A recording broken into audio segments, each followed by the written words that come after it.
Hello, everyone. Hello, adventurers. My name is Maximus, and I'll be your dungeon master for the evening. I'd like to welcome you all to I typed 14th, but I know it's 13th. To the 13th, I believe, episode of Couches and Cantrips Campaign 2, for some of your favorite streamers, play Dungeons and Dragons live on Friday nights.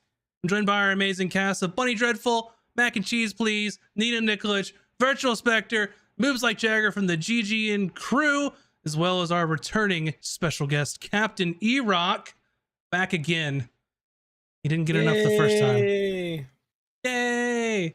Happy you're here, E-Rock. In our lives. Yay! Everyone needs more Gromkey in their lives. Some fun news. I guess fun news. So I was informed by our very own Moves Like Jagger that we are less than 300 watch hours away on YouTube before we get our goal of 4,000. So we're so close to getting partnership over there.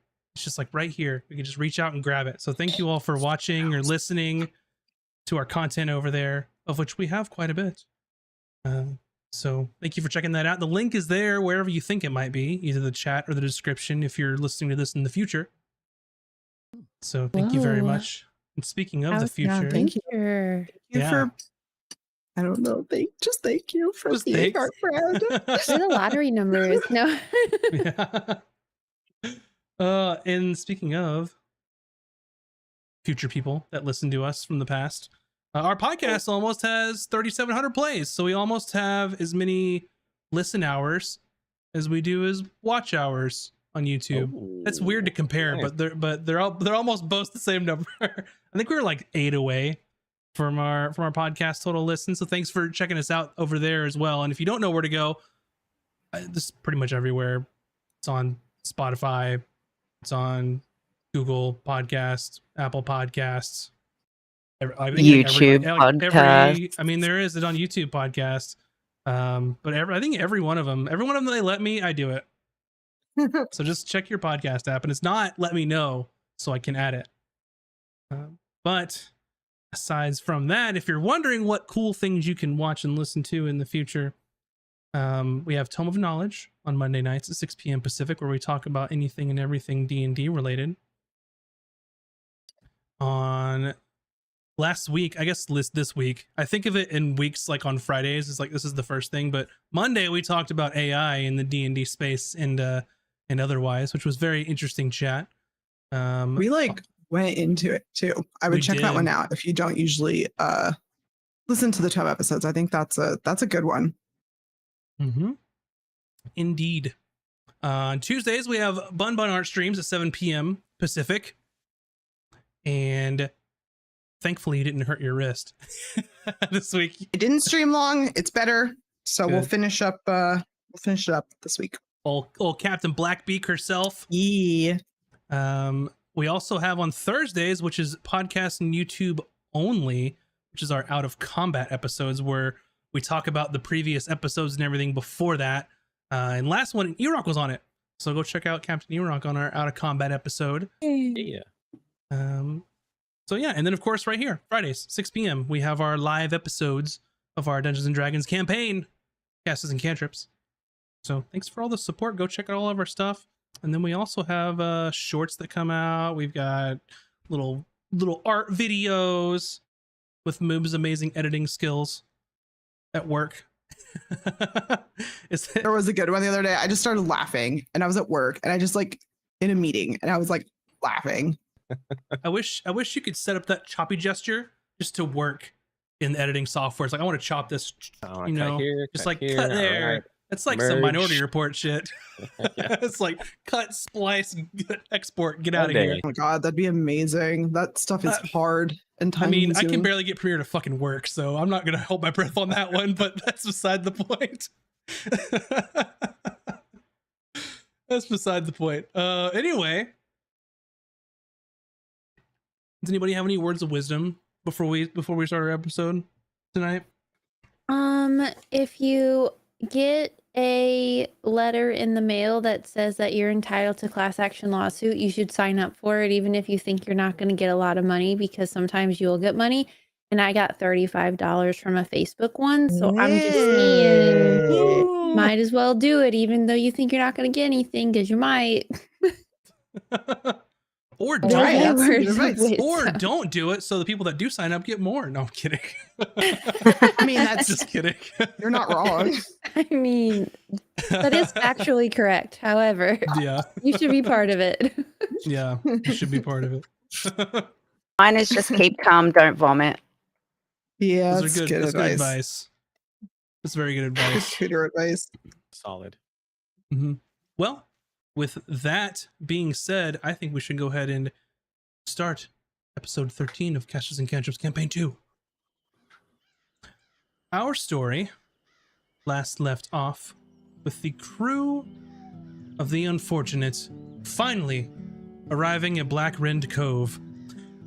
They didn't receive the warm welcome that they had possibly hoped for. Many of the other crews were actively giving them the stink eye, as it were, and trying to put them in their place on the island as the new crew. When the party finally got to the harbor, they made their way to the local tavern called the Drunken Mermaid. While inside, they were greeted by a bugbear named Gromkizam. He introduced himself and informed that the crew's reputation as part of Blackbeak's fleet had preceded them into port.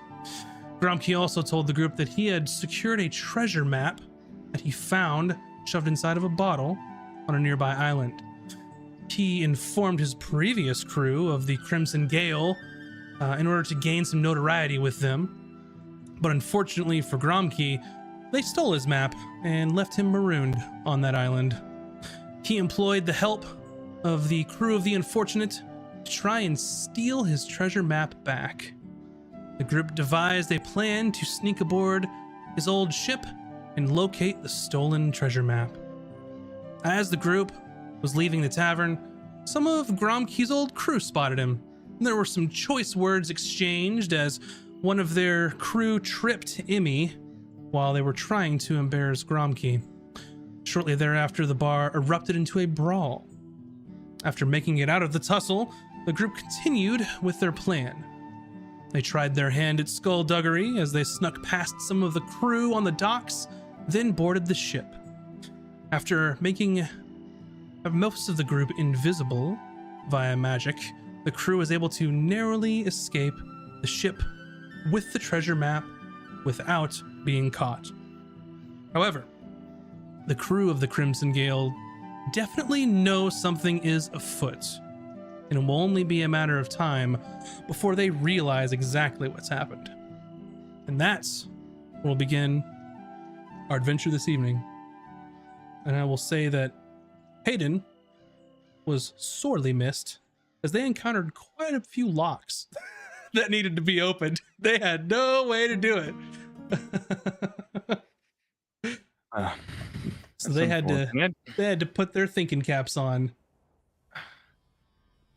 So, with that being said, you all have gotten back into the skiff, made it back to the harbor with treasure map in hand, as Taj was the one who finally got hold of it.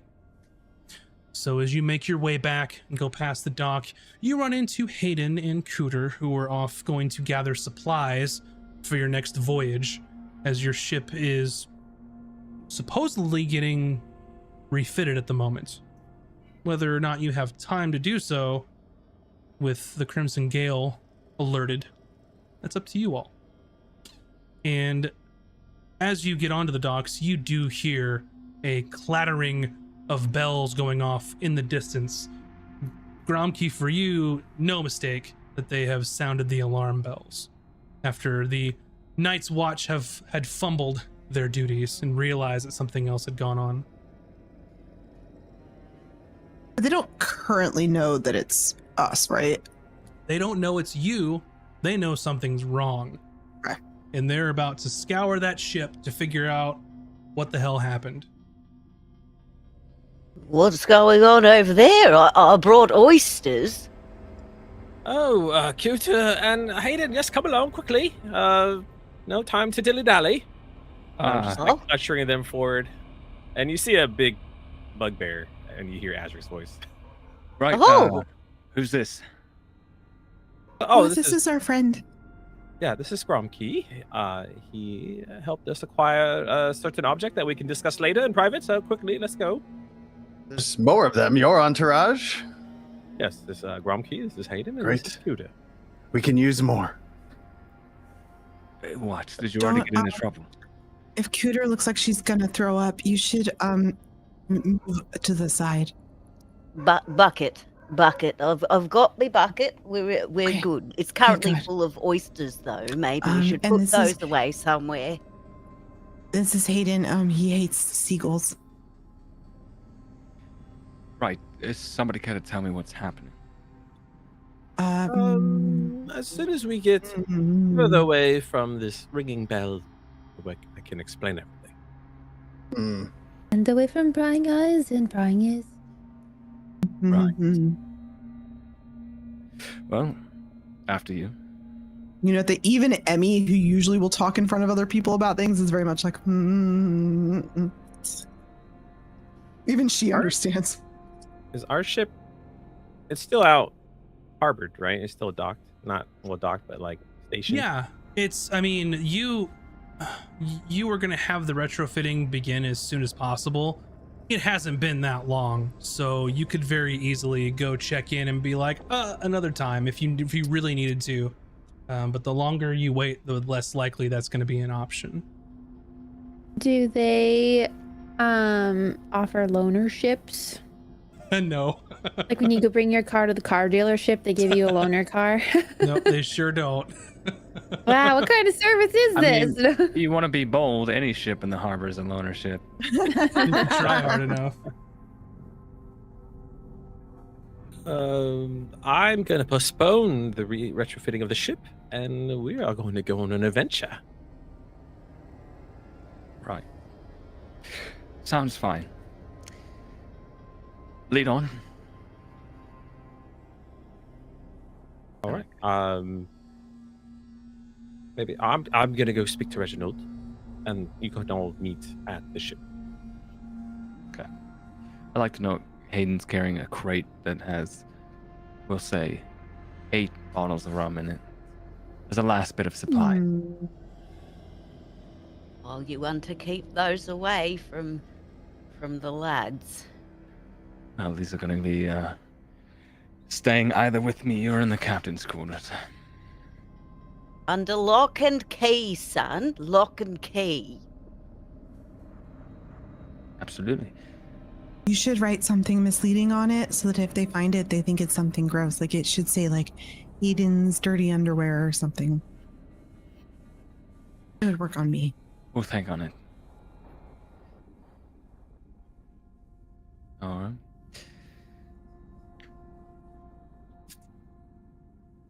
We had a ship. Where are we off to today, friends? Are we like safe from ears or what? Yep, you can be wherever you'd like to meet. If you'd like, you said you wanted to speak to Reginald and kind of have the ship repairs halted for the moment. Yes. Easy enough if you just beelined right over there and said, "Hold up, we're leaving." That's totally fine. And next time you come back into port, he'll honor the agreement that you had with him. So not like you're losing out or anything, since the order came from Blackbeak herself to do this for you. Excellent. Yep. So where were you all planning on meeting? On the ship. All right. Or I guess to the little dinghies to get to the ship. Yeah. So you can go to the dinghies to get to your ship, which is pretty much on the end, as you were sort of the last to arrive and making a spot for yourself. Fortunately, several rows of ships away from the Crimson Gale. And when you come aboard, you see some of your crew a little surprised. You see your bosun come up to you. It was Kurzak and say, "Captain, it seems as though those of us that were going to tow us in have turned around. Are we not refitting the ship?" Oh, we will, but that will come later, after, because we are going on an adventure. I need all the officers in the captain's quarters, righto. Right. Does that mean me? Yes, it does. End. Okay, good. You hear Kurzak yell, "All hands, we're leaving!" And everyone kind of hops up as they're getting ready for some R&R. They're getting their night watch set up. Everyone's kind of looking around and like starts getting the rigging ready to go. He says, "Oh, see you there." Right. And you notice that some of your new crew is amongst the rest of your normal crew. So you're no longer at skeleton status anymore, as you had picked up, I believe two human men, human woman, and 2 halfling men, of which I gave the names last time, I believe. But Hellman, Artie, Fira, Gear, and Barry are their names, if you're so inclined. Good. Very, very. Gear and Barry. You also see the 2 new crewmates, Boulder, the large half-orc man, sort of just pulling up a sail damn near by himself. You see Swift, who is basically just climbing right up the rigging to kind of set some sails loose to get things faster. And as you all are making your way to the captain's quarters for the officers' meeting, you do notice Whisper is headed to the cabin as well, who is the liaison to Captain Blackbeak. She is a tiefling woman with sort of dark purple skin and bright violet eyes.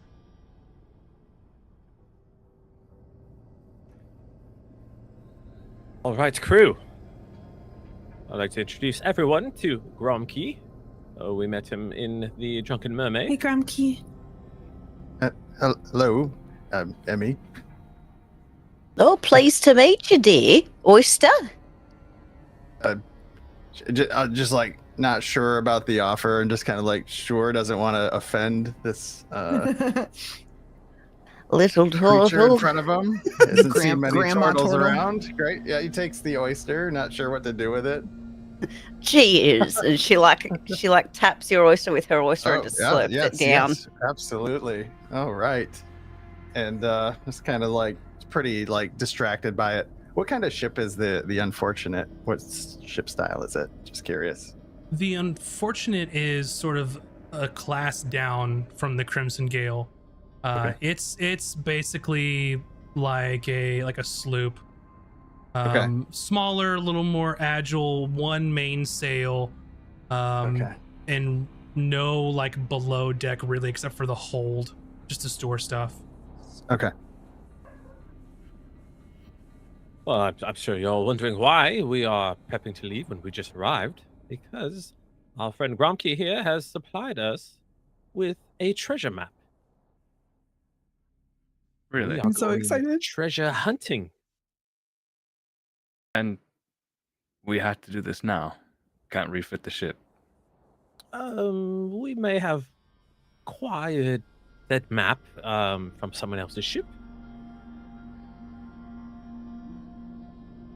Technically, they stole it from Gromkey first, and we just reacquired it. And now we are leaving. They took my map. It's our map now. Oh, yeah, sorry, Hayden Cuda. We kind of went into a little tussle at the tavern with Gromkey's old crew. They marooned him on an island, and he managed to get back here. And I mean, we got him pretty good. Whisper, as her arms crossed, is just sitting in the corner. She dresses a lot like you, Hayden, into dark colors and hoods. And she sort of steps forward. You wouldn't have committed theft while in port at Blackrin Cove, did you? Oh, no. Excellent. Good answer. She just kind of leans back against the wall. Right. So we've acquired a treasure map. Yes, Yes, and Did anyone I had them. see you take it? Was it taken Wait, at the didn't bar? it say danger on it or something when you found it? D. Anjar. That spells danger. It could. It might.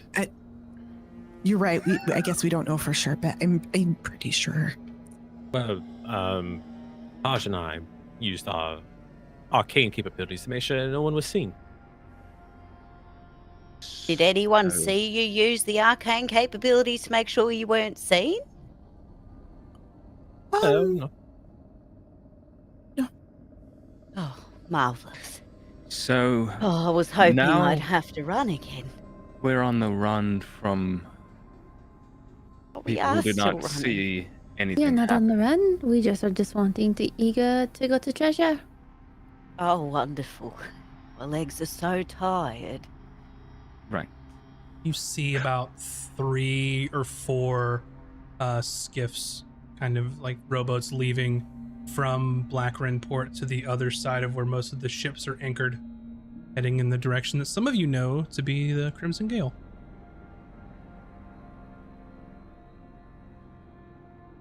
So, should we make the crew aware that there's potential danger once we leave?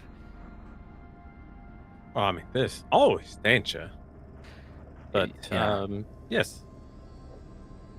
I mean, they don't know it's us, but if they see Gromkey, they might think something's up. Maybe Gromkey, you stay in captain's quarters. Sure, I can hold that chest that you have there. He points to Hayden's like rum chest. Not the rum chest. Well, now that we're in the captain's quarters, I don't think it needs holding anymore. I'm just gonna tuck Fair. it away in the corner. And Hayden, yeah, he just puts the crate, I don't know, behind the desk or something, and proceeds to leave and make sure the crew is double time on getting the ship ready to leave. All right. So as you're leaving, Hayden, you can see Kurzak is sort of barking orders to everyone. He wasn't part of the meeting, even though it called for officers. He's trying to get the ship ready based on what was originally said to him. So he looks over and sees you kind of walk out. He's like, "A few more minutes, we're ready to go, Mr. Hayden." Very well. Make sure everyone stays sharp and keeps their eyes open. For some reason, I suspect we could have potential trouble on our journey. Very well, it's going to be a little light on some of our reserves. But Don't I know it? if we're careful and not shoot what cannons we have willy-nilly, I suppose we should be all right. Or not get in a ship battle will be preferable. Yeah, I was gonna say, let's do our best not to engage anyone unless it's absolutely necessary. Very well. All right, I'll leave you to it.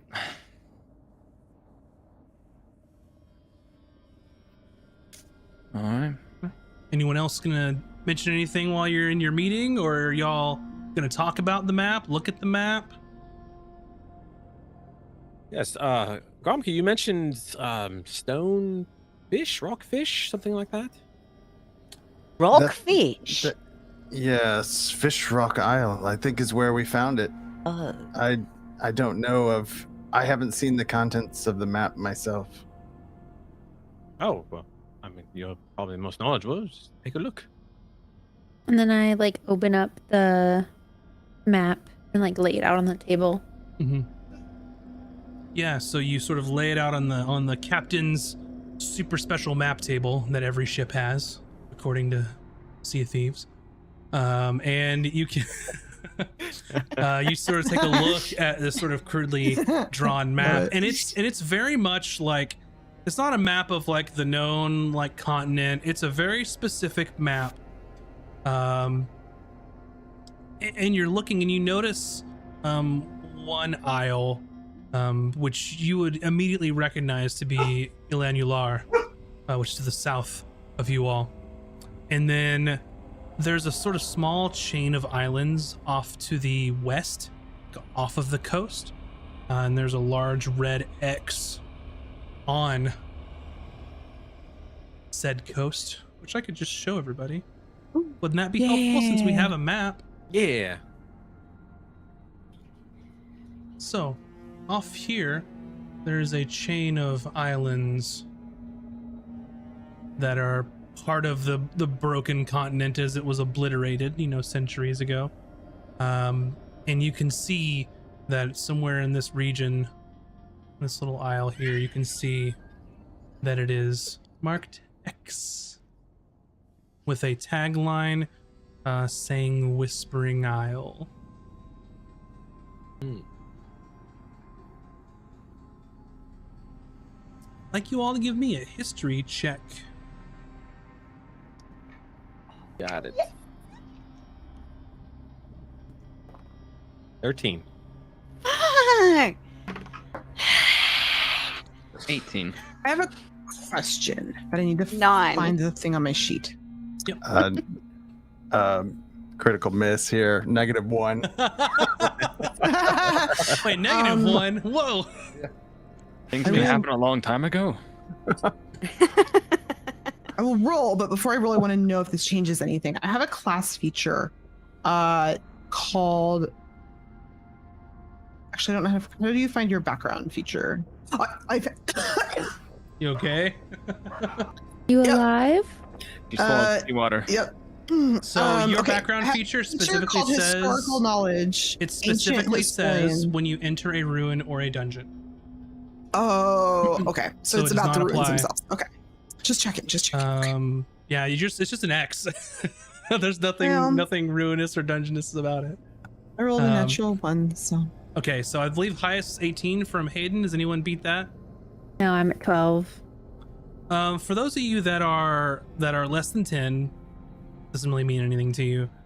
For those of you that are more than 10, you know that Ilan Ular itself is very much sort of in tune with sort of natural spirits, that type of thing. The spirits of the dead, and that kind of stuff. Maybe it's all the same in that island. Hayden, with an 18, the Whispering Isle sort of piques your interest. The only thing you can recall of that is nobody goes there because it's haunted, is sort of the sailors' conclusion of that island is it's haunted, we're staying away. Well, I will, I guess, relay that to our group here. That, so, funny thing about the Whispering Isles, it's been said that the entire damn thing is haunted. Oh, superstition. All sorts of stories are weaved and told to avoid people coming to well-known treasure. Fair point, but I'm just telling you what has been passed on for longer than I've been around. Does a little girl scare you from being rich? Listen, if you trust that this map is what it is, I'm willing to go there. Just a word of caution is Be all. a fun opportunity. Thank you for your caution, though. I thought Oh, ghosts are Hayden. just a story to make people not go and get the treasure, anyways. Sure. Mr. Hayden brings up a great point that we should be on guard and be careful. We shouldn't just go in willy-nilly. In fact, if in case it is inhabited by either the living or the unliving. We should always be careful wherever we go, but I'm always down for a dig. Can I do a religion check on, like, ghosts? Sure.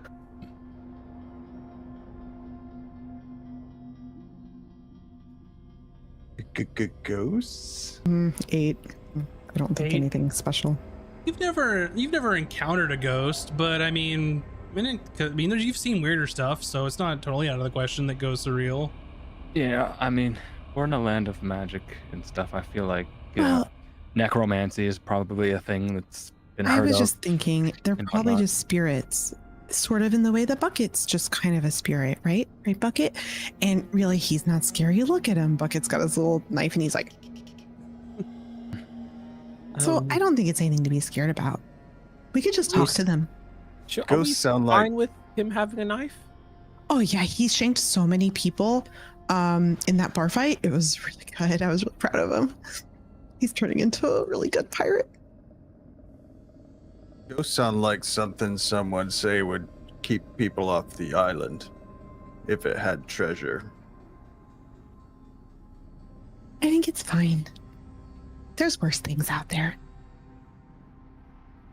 If we think we can see them, we can just not leave the boat.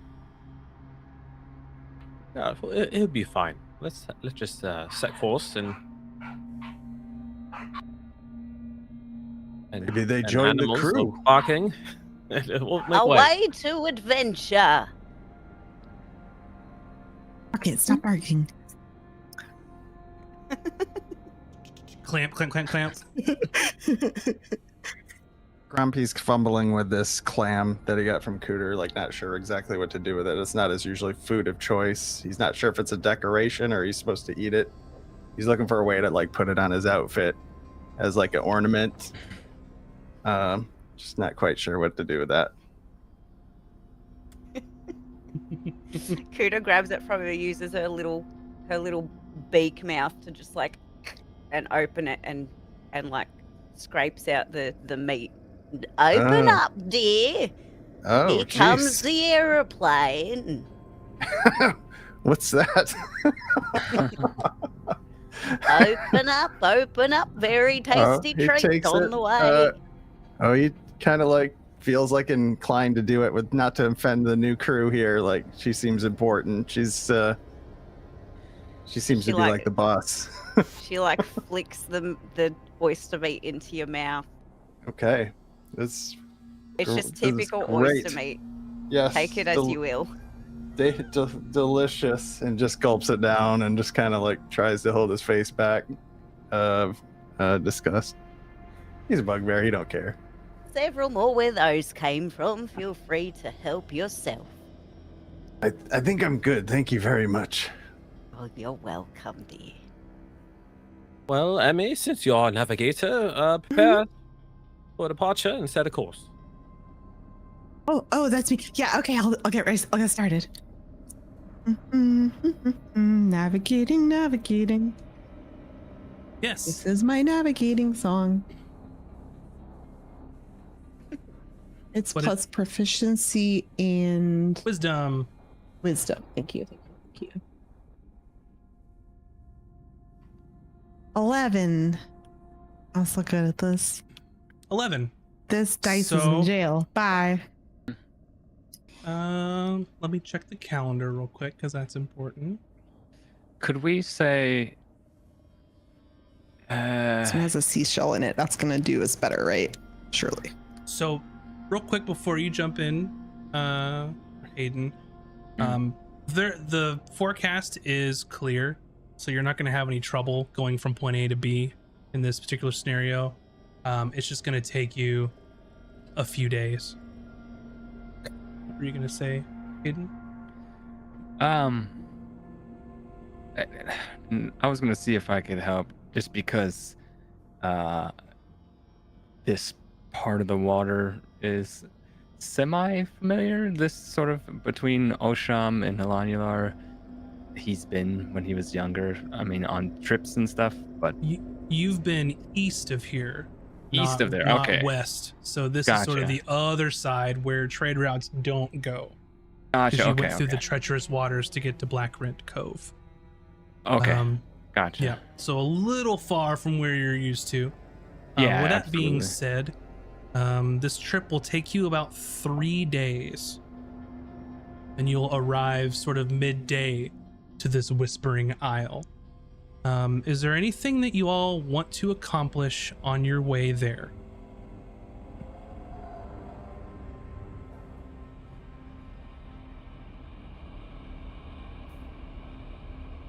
don't think so. No. Just like get enough rations and whatever we need. Gotcha. I just want to talk to the crew to see if any of them have been this way. None of them have. And for those that know the name, they tell you it's haunted.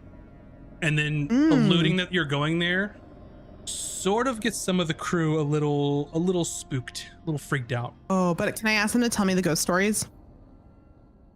Sure. I feel like that will do the opposite because Emmy will be like really, Emmy will be like really like attentive and like, oh, so like maybe like in telling the story, they'll like get a little like, oh yeah, I'm not scared. Yeah. I'm gonna try. So you talk to Barry, the halfling man, one of the new crew members, and he says, "Well, I've never been this far south. I've never gone to Whispering Isles, but well, it's haunted, and well, I've heard that when you get close, you start hearing things in your mind. Ghosts start talking to you and possessing you and in your mind make you do things that you don't want to do." How close are we talking? Like if you're still on the boat out at sea close? Well, I don't know. I've never been there. I'm just telling you what I've heard. Well, it's really important because actually if you're underwater and something starts talking to you in your mind, that's a really bad sign. That means that it could be a loose, and we don't go near those. That's very bad. As far as I can reckon, that if they hear things in their mind and they're sailors, they're probably not going to be under the water. They're going to be in the ship or on land. Okay. As long as it's not under the water, then we've got some real problems. Spend a lot of time underwater. Okay, good. If you do, and something starts talking to you in your mind when you go under the water, honestly, it's too late. I'm sorry. How about we make a deal, Miss Emmy? If I go under the water, you just get me right out. Okay, I can do that. Yeah. All right. I'm gonna go swab the deck, and not talk about spooky things anymore. Yeah, have fun. Have a good day. Bye. Sail Master Navigator Mem. And he just sort of like just turns around and does anything else. I made it worse. Sorry.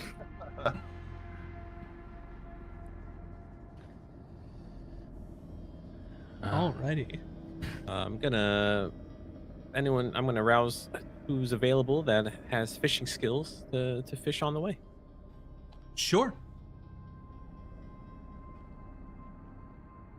I will do a crew survival roll for the 3 days. I was just trying to say, is that survival? Because everyone knows that's one of the best stats. Go for it. 15. For which one? Survival. roll a d6 and add your wisdom. So for the crew, they're going to get a total of. I'm waiting for you, Nina, for Cooter's roll. D6 15. Oh. plus wisdom. Oh, that would be a 6.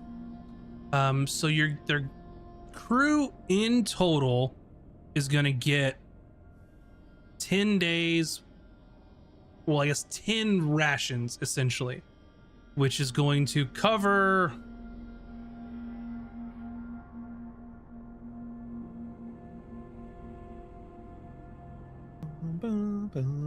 half of one day, because you have 21 total people on your ship. 22 counting Gromke.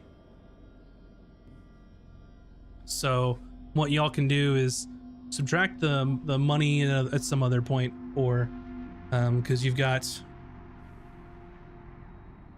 I'm assuming you had some left, so we'll figure that out later. I mean, Kuda can only carry so many oysters. Mm-hmm. She is quite small. Mm-hmm. Oh, also, if we were to go to this island and there are spooky things about, maybe I could tinker a little something that we can send over to the island that reads, "We come in peace," and then maybe they might leave us alone. What if when we got close, I did skywrite and I just did like a really big heart? We don't want to bring attention to others. What if I just made it say What good are you going day. on about? Okay, I will stop. No. Sorry, Ritash. No. It's okay. This- I'm sorry. I'm done. Mm.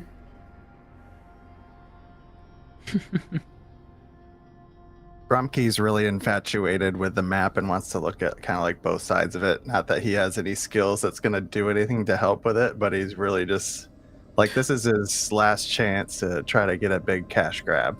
Yeah, What in would- He wants to. Be So- a good role to look at the map to like see if there's any hidden like info. investigation. What does Whisper do while we're heading there? Is she just chilling? She was created a special position as the liaison, so unless told otherwise, she does whatever the fuck she wants. Okay. I figured as much. She skulks and leans on railings with her arms crossed, with her hood up, and sort of Okay. observing. So she mimics me, alright. Yeah, y'all got the same vibe going on, man, for sure. Game respects game. Emmy's gonna bug Grumpy while he's trying to look at the map. Grumpy, can I ask you a question? Or like a lot of questions actually? I Absolutely. just wanted to know, you're the first, it's a bugbear, right? You're the first bugbear I've ever met. We call them something different in my Elvis language, but You have bugbears on your crew. This is very they true. They don't talk to me. They don't. Oh. But they don't talk to me. They're very gruff. I understand. My family said talk to the small ones. Yeah, you seem different, but sorry, what I meant to say is you're a blue bugbear, and I've never met anyone like you, and I was just curious where you came from. I came from the woods. But where? We call it the woods. Oh, well, is it on, a Shamaran, or is it on Ilanular, or maybe from Linares? They have a lot of woods down there. It's from the woods. I don't know these names.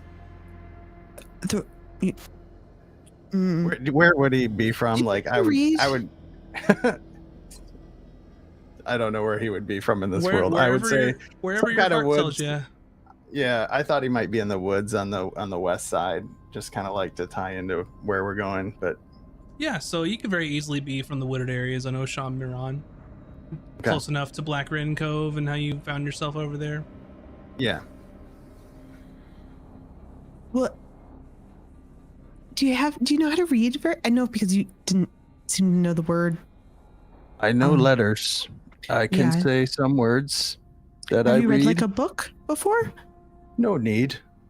Oh, there's so much. Books are really good. I like people to read them to me. Oh, well, Will you read me a book? yes.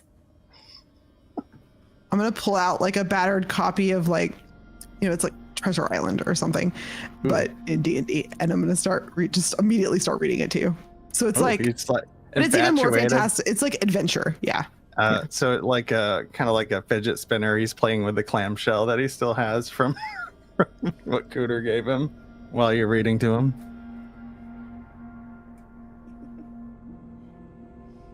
So you That's it. read him the fantasy equivalent of Treasure Island, of which we will now call Loot Rock. Loot Rock. Yep. Okay, all right. Sure, why yeah. not? And it helps pass the time. So after a quick 3 days, you do see an island in the distance, presumably the Whispering Isle, and it looks very overgrown. Thick jungle underbrush. You can see what looks like some sort of like a tree or a series of trees or some sort of growth that sort of kind of goes above the rest of the canopy, and it just looks like a tower, but like of vines and tree, essentially. Well, I can see why they think this place is haunted. It's just looks like no one's ever stepped foot on it. It's beautiful. Oh, is this an island that you could find a lot of the things you want to research on, Cooter? Like all the materials that you wanted to research and like look into? Oh, there's always room for research. She like gets out her little notepad Okay, and like Miss Frizzle. already starts like. Cooter, you hear in your mind, the walls remember, the shelves retain the arcane knowledge bound by pain. Pain? Whose pain?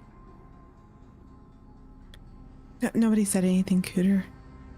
No, I Need a heard. nap? I think it might be your nap time. Maybe. It was so clear. It was a little what? bit scary, actually. Oh, you heard something? Yes. Like in your mind? I mean, no, let's try to see if the I sailor, just heard- to see if Barry's listening, to make sure he's not listening. Everyone You else didn't- seems fine. You didn't Shh, hear Cooter, that. Shh, shh, no, shh. Oh. Quiet. What did you Yeah. hear? It was a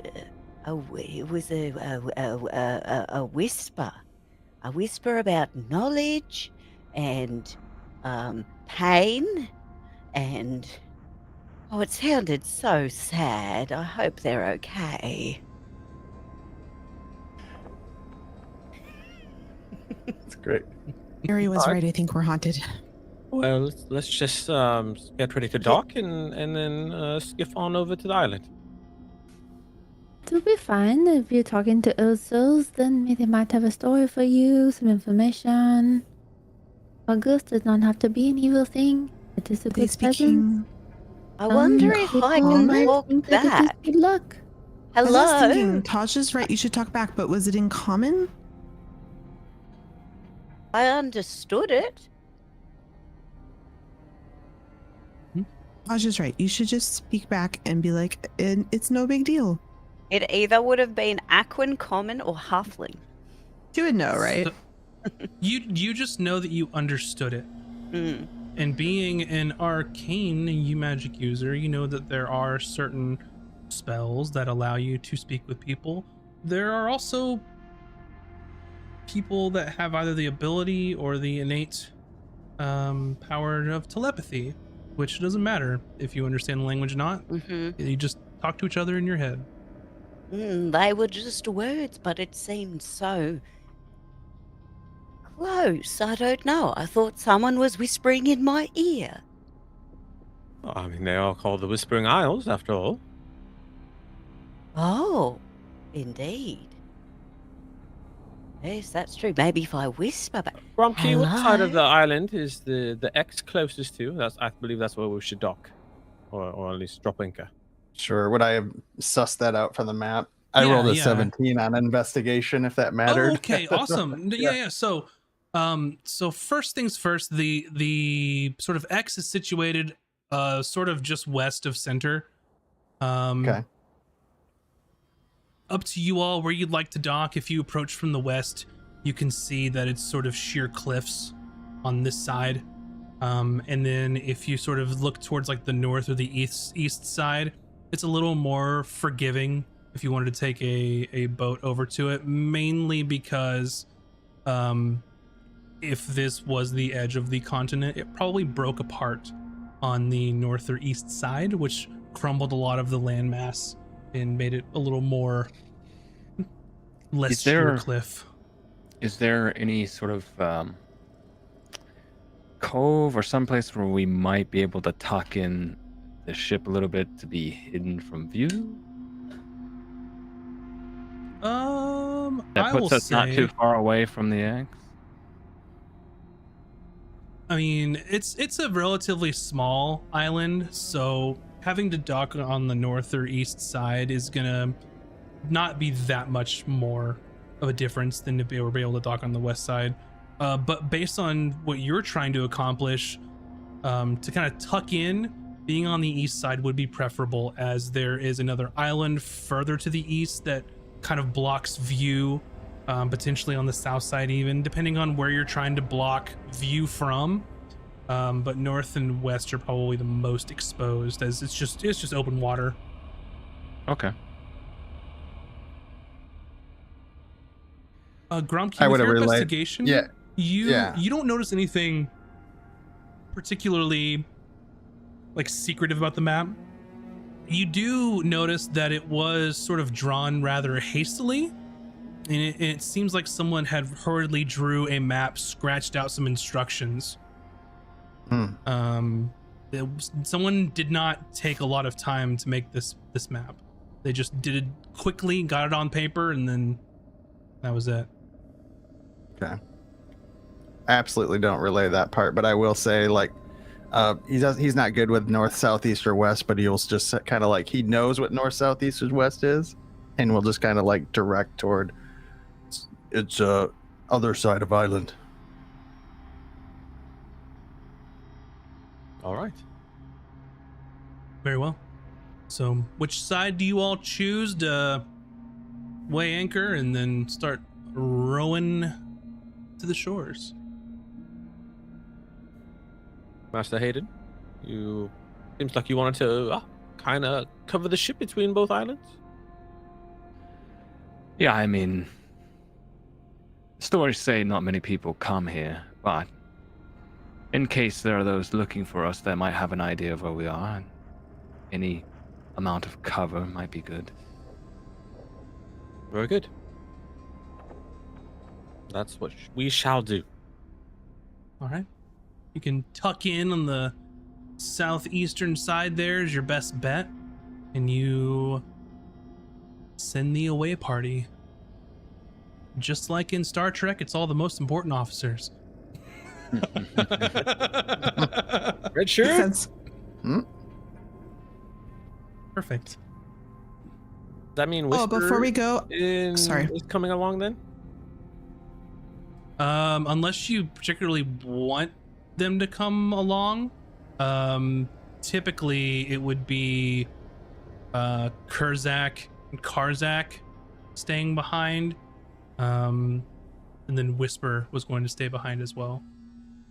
Oh, that's fine. Sounds good to me. She's have a good trip, I believe. Does this put me in charge? Not exactly sure of our hierarchy just yet. Well, you haven't exactly proven your salt to me or the crew, so Kurzak will be in charge. And he sort of like puffs his chest up. She sort of in due time. In due time. Enjoy your adventure. Well, enjoy hanging on the ship. Yeah. So you Ta-ta! can make way. You've got the boats. You're rowing short distance over to towards the sort of rocky shores here. Not a nice beach, unfortunately. As you are in the boat heading towards the shore, Taj, you hear in your mind unspoken truths, ancient lies. The arcane past never truly dies.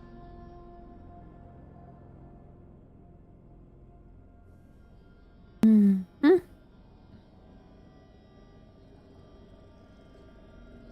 writing it down, sorry. That's okay. I just point to Emmy. Salute rock. Exactly. So you all make it ashore.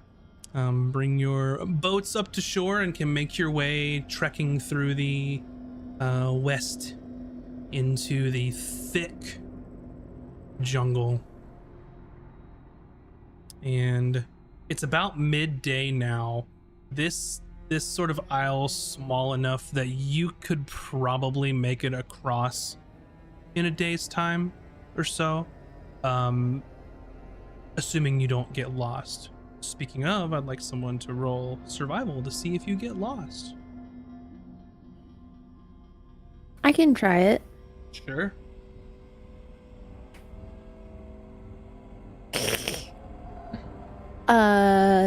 3. We get lost. Boy. Okay.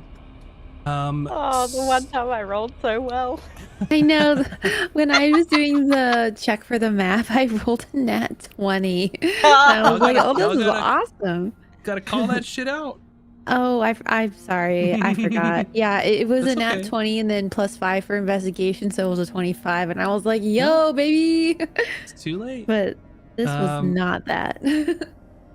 3. So it gets to the point as you're sort of wandering around, and this is thick. It seems like this island has been untouched of anyone for who knows how long, if ever. Right? Completely wild, untamed, dense, thick jungle. It's hot, it's sweaty.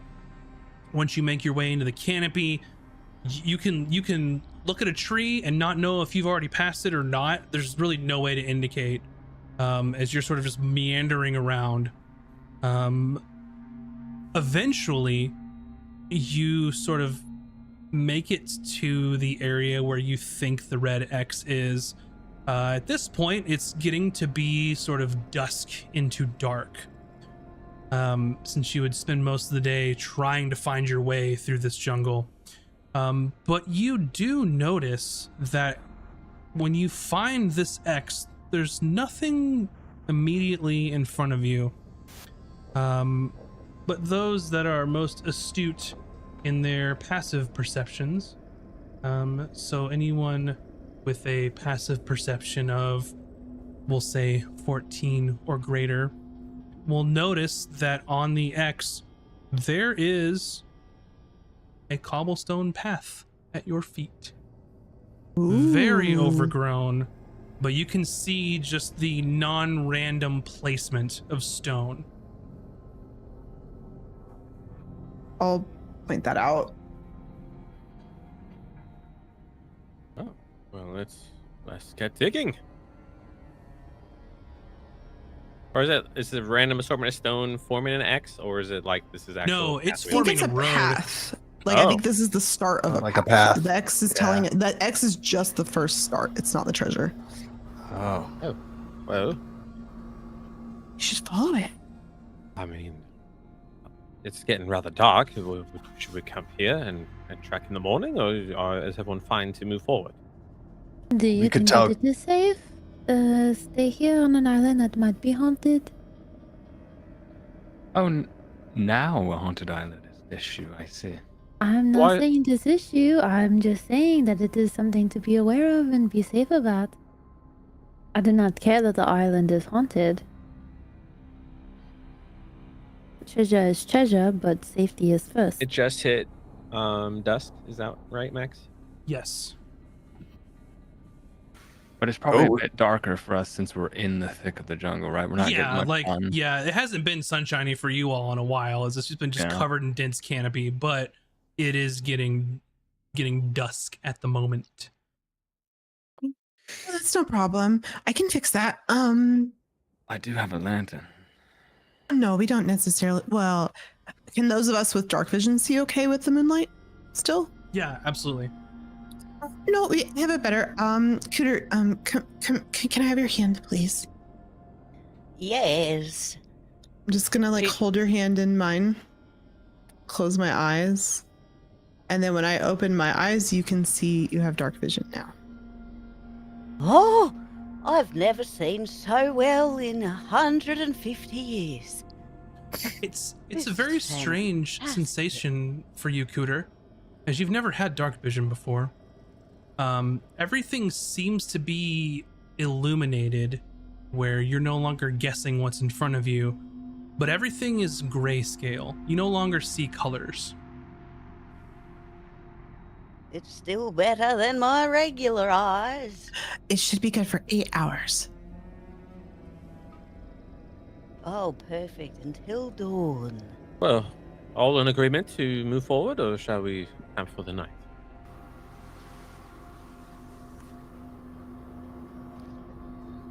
Did anyone else not have dark vision that needs it? You don't have dark vision? I don't have dark That's right. vision. I don't think anyone I was no, really I have good. Dark vision. I'm not sure if I do or not. That's why I offered a lantern. Hmm. I thought we were going in. That's why I gave it to Cooter. Sorry. Then we're moving forward. I don't have So, to. I can take that shit back. as you Can't. as you cast this spell, you almost see sort of the very essence of magic. You physically see it leaving your fingers and going into Cooter. Oh, and some That's of this not normal. some of this no, not normal in the sense of this is it's sort of a think like bioluminescence sort of exiting from your body, as a sort of strange aura. Can I we do all an see this? Arcana check One on what that moment. means?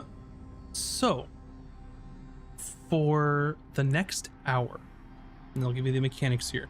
You see this magic Oh. sort of everywhere, and then it sort of expands from Emmy and then implodes almost. But it implodes into some of your equipment. You can see this sort of bioluminescent, like ethereal magic stuff basically bury itself inside of your weapons.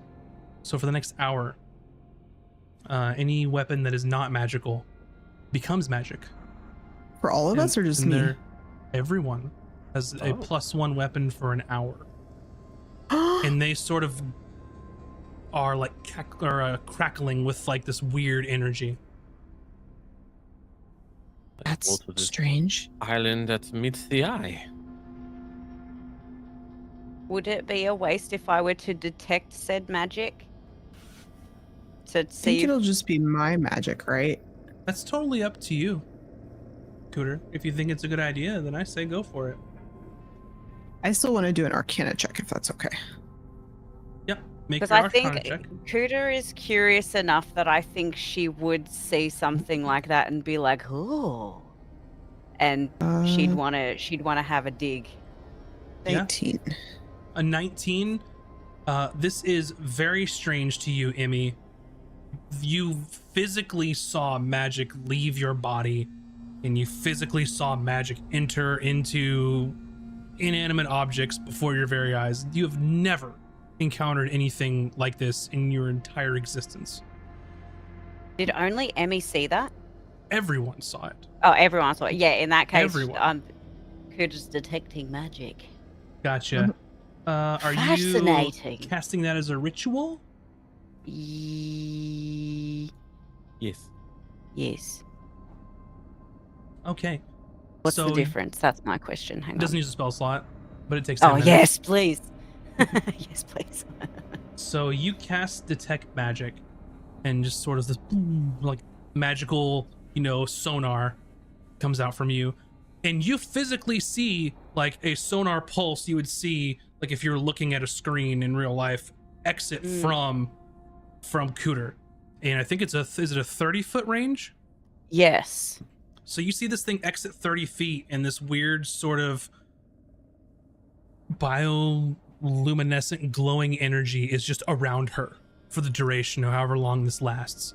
And then normally this would be reserved for the one who cast it, but every item that is magical amongst the party is boom, boom, sort of pings. And you can see them sort of all in different various colors according to sort of what school of magic that they might be, most closely aligned with.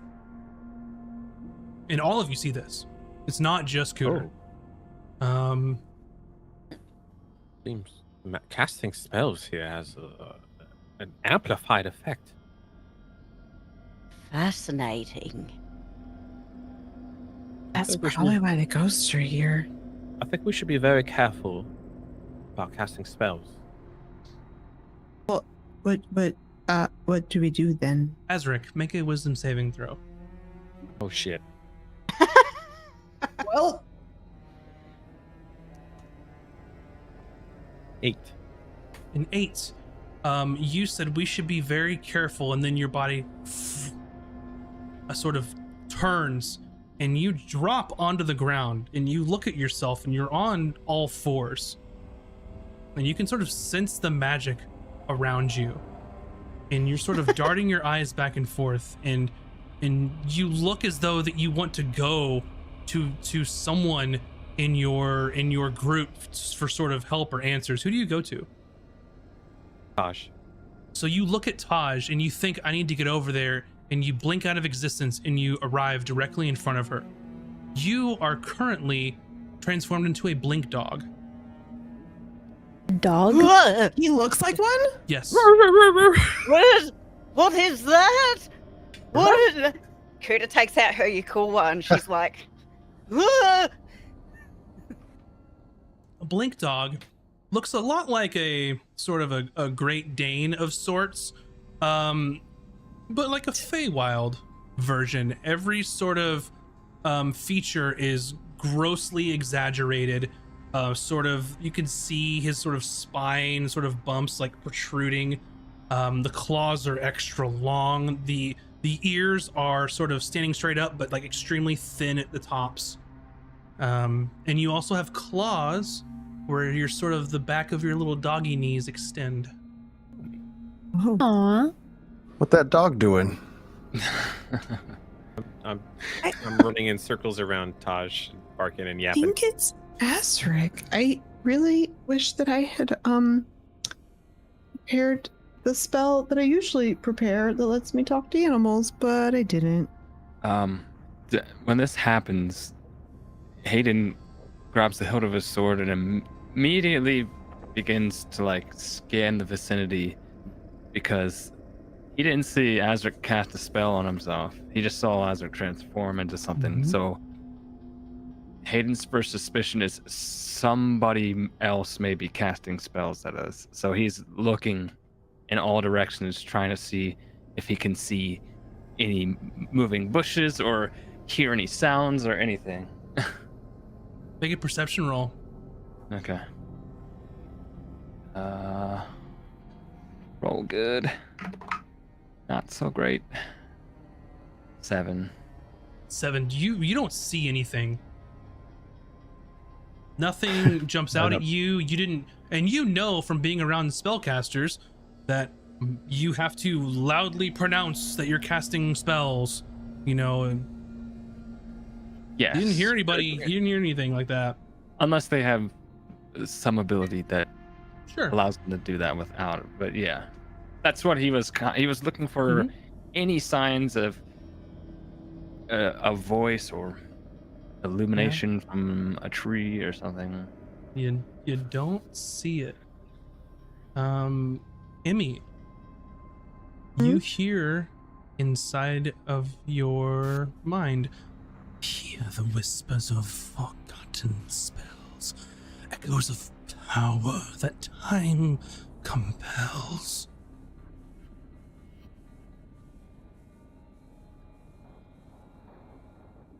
Type that to me. I can't hear your whispers very good. It's my fault, not yours. Fine.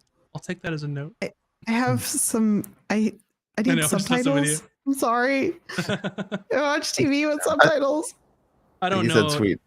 Yeah, I don't know if the stream subtitles would have picked that one up, but to be honest, I try with it, but we do the best we can. Hayden. Go ahead. You're good. I was just gonna say, Hayden shouts to the group, I don't know what the hell is going on, but we all need to be on our guards immediately. I think that spells are getting cast from the past. What? Well, the ghosts just told me in my head that these spells are from the past. A ghost in your head. That Mm. work? I wasn't alarmed because Barry told me that would happen. Yeah. I think it's gonna happen even if we come back, so we should probably just keep moving forward. With my Did it dog happen powers, I'm gonna because we cast spells? see if I can pick up a scent. Sure, make a perception roll. Nice dog powers. You have advantage, by the way. Oh, You have keen hearing and smell. 17. you're sort of sniffing around. You pick up your group's scent. You don't pick up any sort of scent from anything recently in this area at all.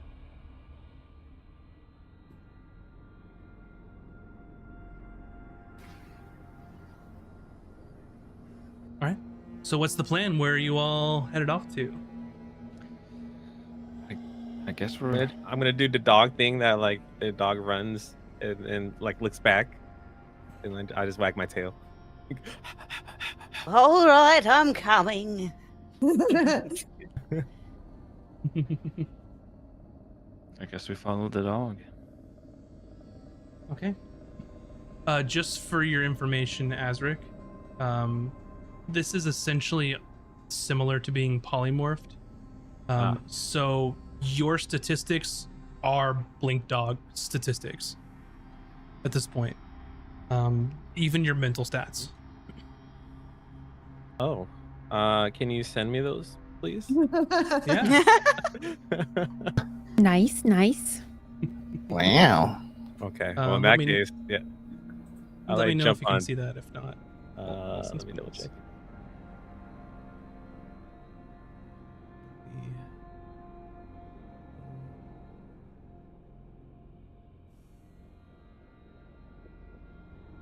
Oh, okay, they're actually pretty intelligent. Dog smart. So you head off in the direction of where the path leads. Anywhere else in particular?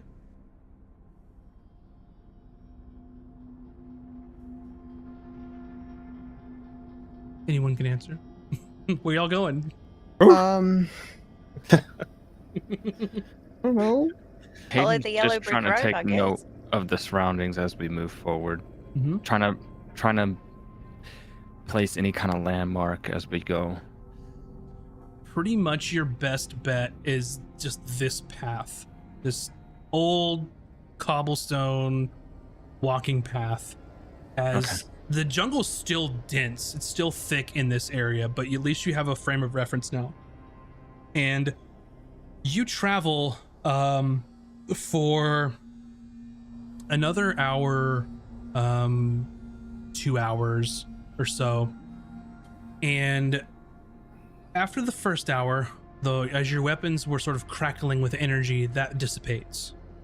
And then shortly after, Azric, your form is back to your normal self. Oh, God. That was certainly an experience. Welcome back. Hi, did you like being a dog? No. I mean, that was nice. Some things are nice, yes. I like being a dog sometimes. Oh, Maybe we're supposed to whisper.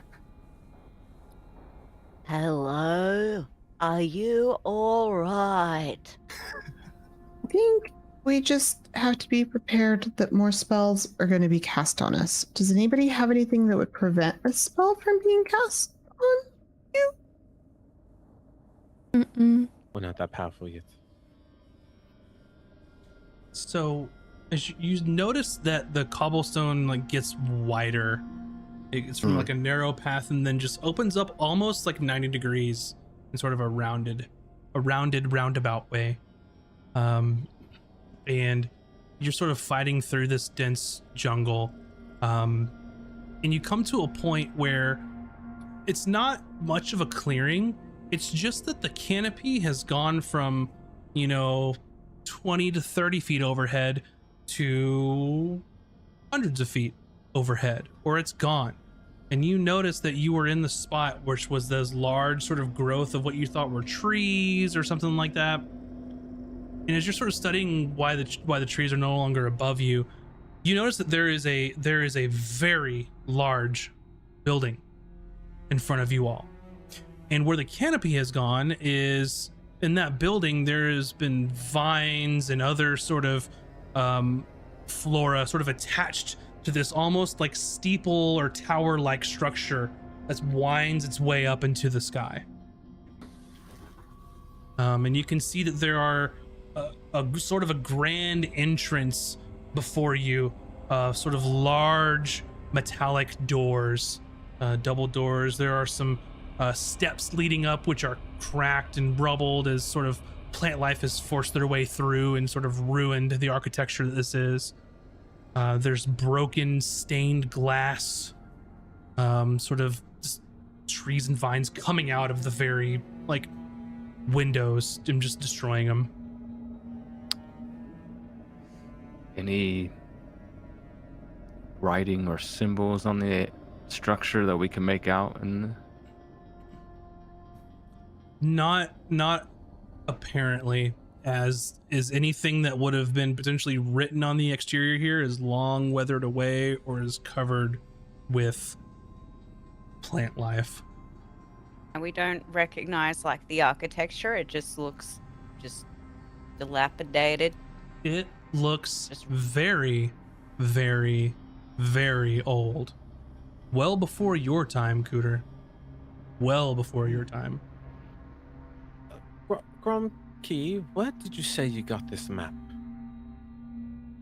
Well, it was on Fish Rock Island, as my dad called it. I think that's what it was.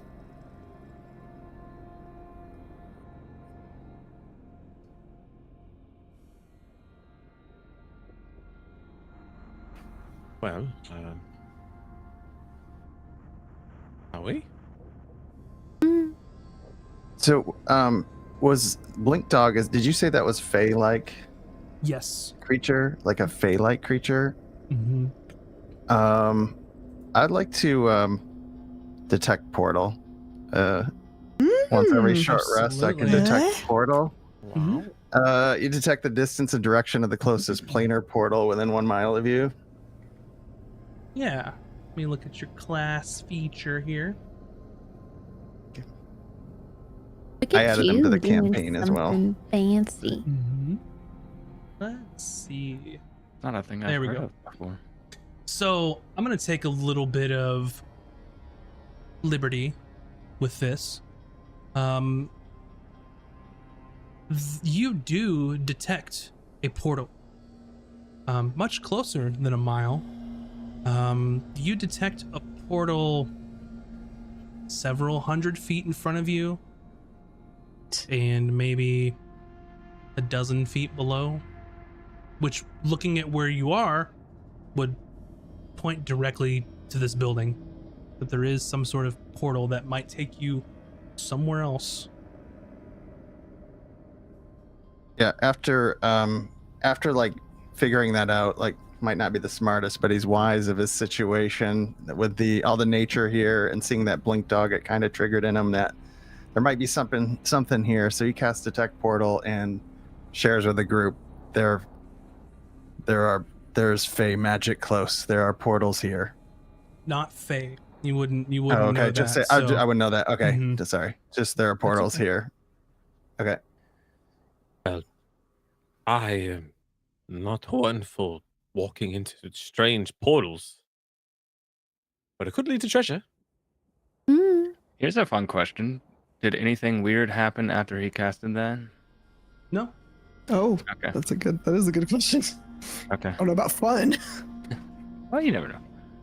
Kind of sad will his hands weren't glowing or anything. These I was like, portals, dang it. That's an innate ability of your class. Yeah. Oh. It wasn't You a just spell. know.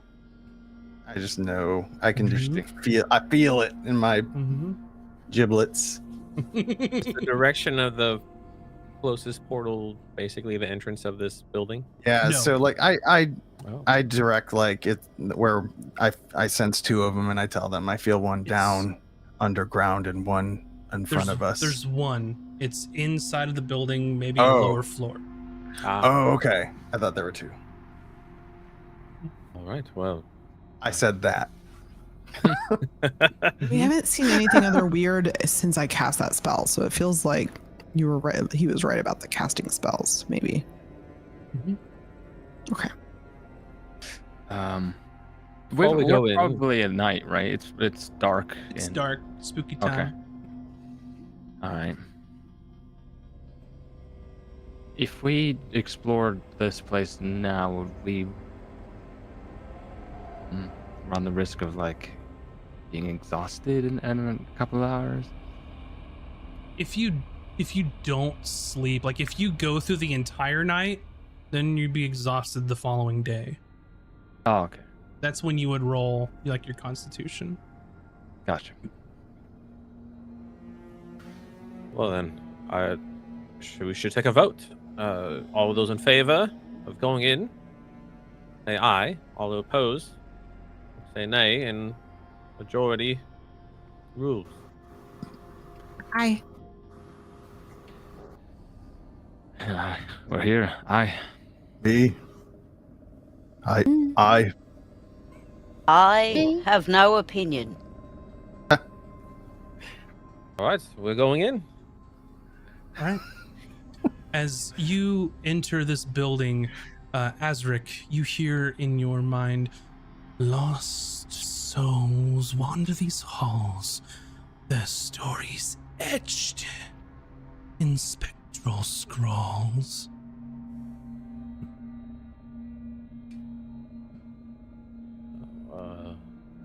Seems like our friend is speaking to me now. Lost souls wander these halls, their stories etched in spectral scrolls.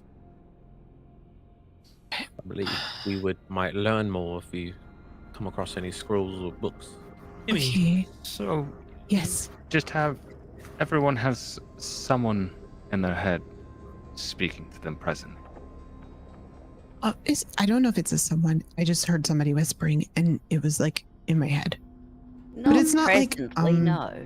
Mind control or anything weird. But it is not scary. I think that it is a good thing. It is a sign of good luck. I agree with Josh. Yeah. It could be Okay. the old wizard tower. The wizard's still alive for some reason. That's fantastic. Maybe I could learn Everything from about this them. scenario is just fantastic. Are you scared? No, I'm a little bit worried that my companions are hearing voices inside their head. Oh, And I'm the only one who hasn't heard it, which makes me think everyone's going crazy except for well, me. maybe the ghosts just don't like you very much. Maybe. Only Grumpy in my head. That's fantastic, Grumpy. That's wonderful. Oh, darling, I cast light on my spear for Taj. I know she can't see in the dark. Oh, I have light too. No. That I was a spell. You just cast a spell. You just cast a spell. You said not to cast a spell. I said be careful. Okay, well, Emmy just like cautious. steps back from him, like watching. You know I have a lamp. nothing happens. You said look at scroll, maybe look at the map. Perhaps. Where's the map? Did we forget it on the ship? Oh no. Kimmy. I have it. I like carried the map. I'm the There's map nothing. lady. There's nothing else of value on the map. It just led you to the road, essentially. So Um, we're And- on. We One didn't moment. detect any like coded anything or Nope. whatever from earlier. Nope, it's just the map to here. Kimmy, well, I know you can still hear me. I'm Your- listening. Historical knowledge feature kicks in. Mhm. As you step inside, Yeah. It sounds like As dogs you- are Another blink whispering in my dog. head now. Another As blink you- dog. as you look Oh, yes. around this place, Oh, this was some sort of school, library, some sort of epicenter of some kind of knowledge. As far as architecture, looks multicultural. You see bits of dwarven stonework. You see some of the sort of, especially with the tower, some of the elvish influence as well.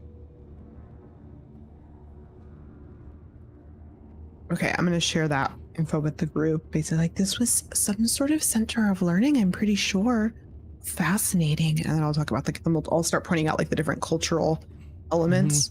It's you can't decide if this was a school, like a place of learning, a place of research, or weirdly a place of worship.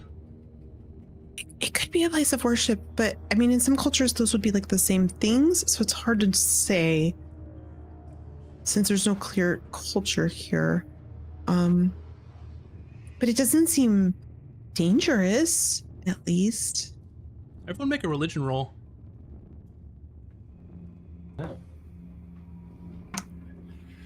Do. 13. 12. No, 18. Dirty 20. Thanks for 15. looking at my dice sandwich. 13. -1. For those of you that are over 10, doesn't look like any sort of temple that you've been to. Seems kind of weird. For those of you that are 15 plus,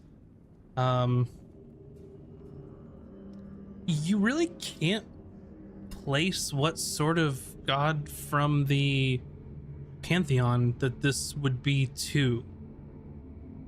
You have no idea. None of the domains in your mind fit.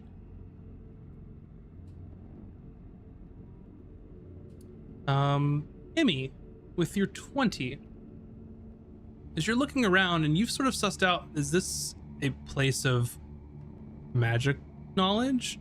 Could it be arcane? And then your mind almost dismisses the thought of, well, there's no patron god of the arcane, so it can't be that. It can't be a place of worship of the arcane because that's not a thing. There is no god of the arcane.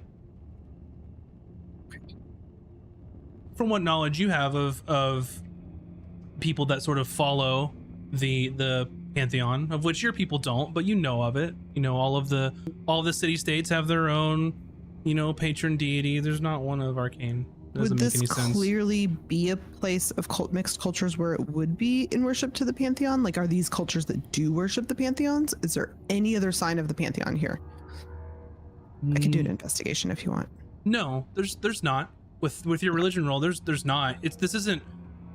You've known of like temples and places that are sort of multi deity that are revering the whole pantheon. In that occasion, you didn't see an 8th deity there, which would. Yeah, this doesn't make any sense to you. Who are they worshiping and why, or where is this place if it is a temple even at all?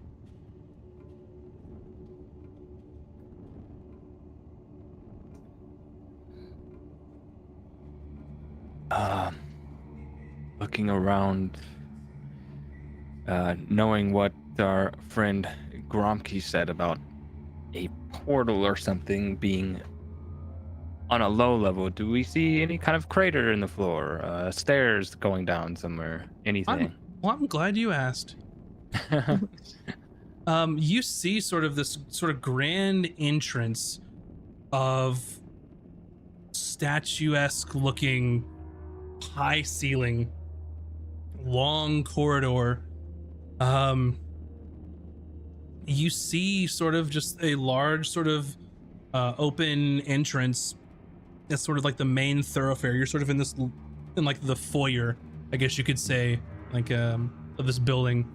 And you can see sort of these large doors leading further in. They're closed, but one of them looks sort of off kilter, like it's off the hinge and just sort of like hanging there. Okay.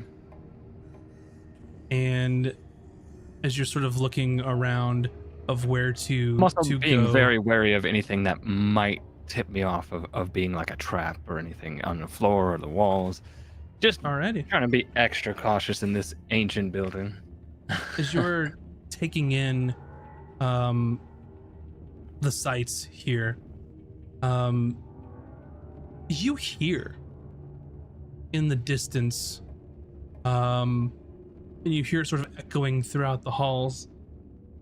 No, stop! No, stop it! No!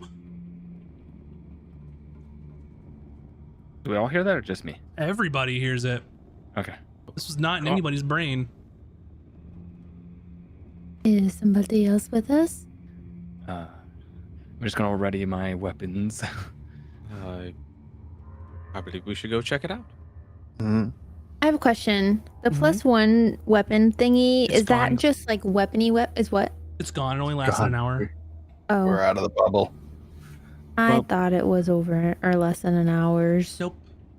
Before we all go traipsing forward, why don't I go on ahead a little bit and see what I can see? By all means. You're gonna do a sneak. That's correct. Wait, Alright, before Hayden. you go.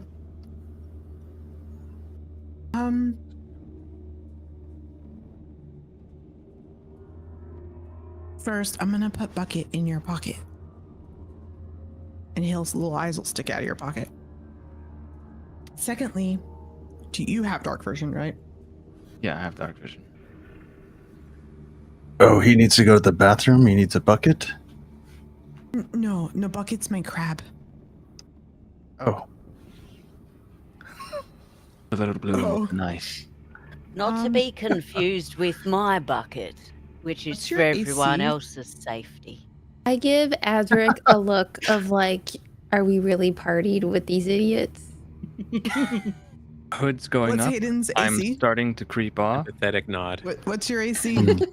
My AC is 17. Okay, then I can't help you out with anything else. I don't have anything else prepared. Good Okay. luck. Give me a Alright, stealth I'm- roll. Okay. One thing I should be good at. Hopefully. Hopefully. Okay. That's pretty good.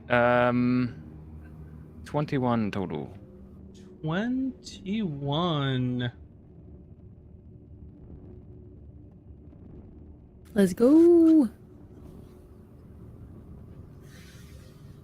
I get to do my thing.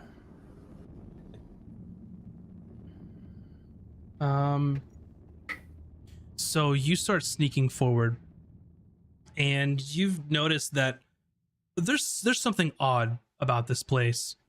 Is it the fact that there's just literally one main thoroughfare? You haven't seen any rooms, you haven't seen any things going off to the side. It's very strange to you. And you sneak and you walk and you walk and you walk. And you're not sure, have I walked further than how deep this building actually is? You've gone quite a long way for there just to be an entrance in a hallway. And you reach an area that sort of opens up. And when I say opens up, there are columns across the way. The sort of walkway opens in the middle, which had some sort of symbol on it in the middle, like a large sort of like congregation area, and then the sort of path continues on after that. But you can see that's broken in places. The floors fell through, and you're sort of looking to see, get your bearings. Off the side of the railing, there is no floor. There is vast, dark emptiness. It's blackness, like, other than the path that you are on, the large sort of circular thing in the middle. And you hear more cries, "No, please, no!" And you look off to your left as you're sort of trying to figure out what is happening. You see a creature on its back, sort of holding its arms over its face. And it's sort of a grotesque looking creature, sort of like leathery skin, sort of like earthen brown colors. And you can see them rolling, and like it seems that part of like the bones on their back protrude out to form spikes. They have long hands, clawed fingers. Very strange. As they're like rolling around, they're closing their, what you think eyes. There's one gigantic eye in the middle of this creature. And as it's sort of holding its arms above itself to defend itself, you then notice two other creatures that are sort of hovering above it and snarling at this other creature. These are sort of like rounded, elongated green creatures that are hovering in the air. They have extremely sharp teeth, very long tongues, and they too have a central eye, not as big as the one on the floor, But they also have these sort of tendrils that come out from their side. And you can count 2 to each side of these tendrils. And at the end of each tendril is another eye. Are these green things spectral in nature, or are No, they are okay. very corporeal, as well as the other Okay. creature that is begging them to stop. So, let me make sure I get my positioning straight. I was following a long hallway, Mm-hmm. and that hallway opened up to a room, and the pathway continues forward with a round centerpiece. It's a And then on round, the like, sides- open area. Mm-hmm. And then where is the black pit of darkness? Yeah, there's no room anywhere off of the walkway or the circular center area is just devoid of anything. Okay. It's a cavernous, empty void of a chamber other than the walkway and the large circular area in the middle. And the thing is in the center of the room, being They're on the left harassed. side, on the edge. But they're not like hovering over this darkness. No, there's a floor. So think Okay. walkway, and then the walkway turns into a big circle, and then the walkway on the other side. Okay.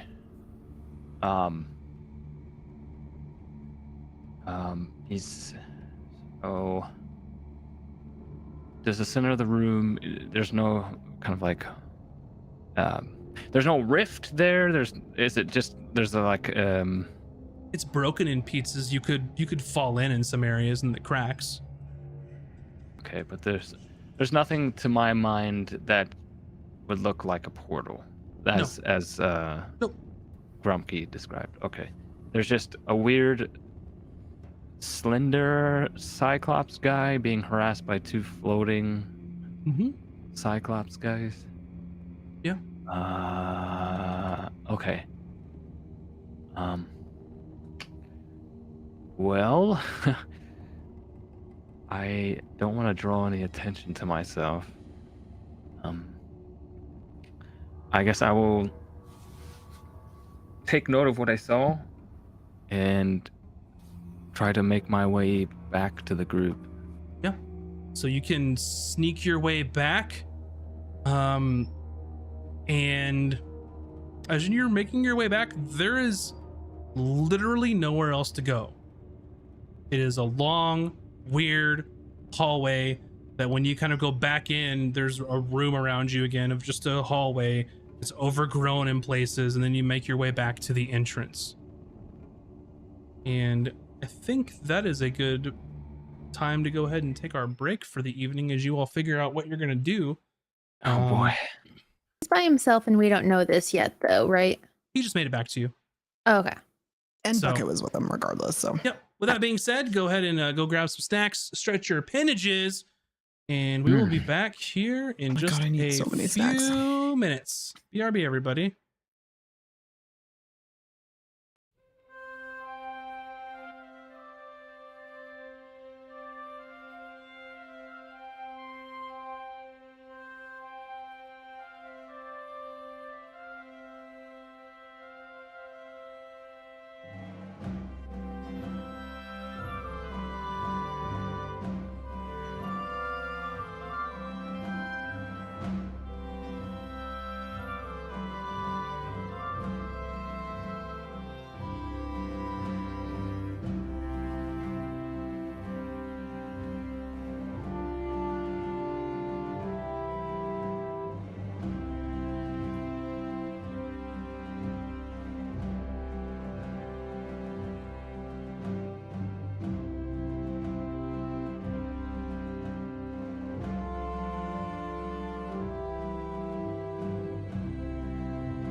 It. And welcome back, everyone. Thank you all. Thank you for taking a break.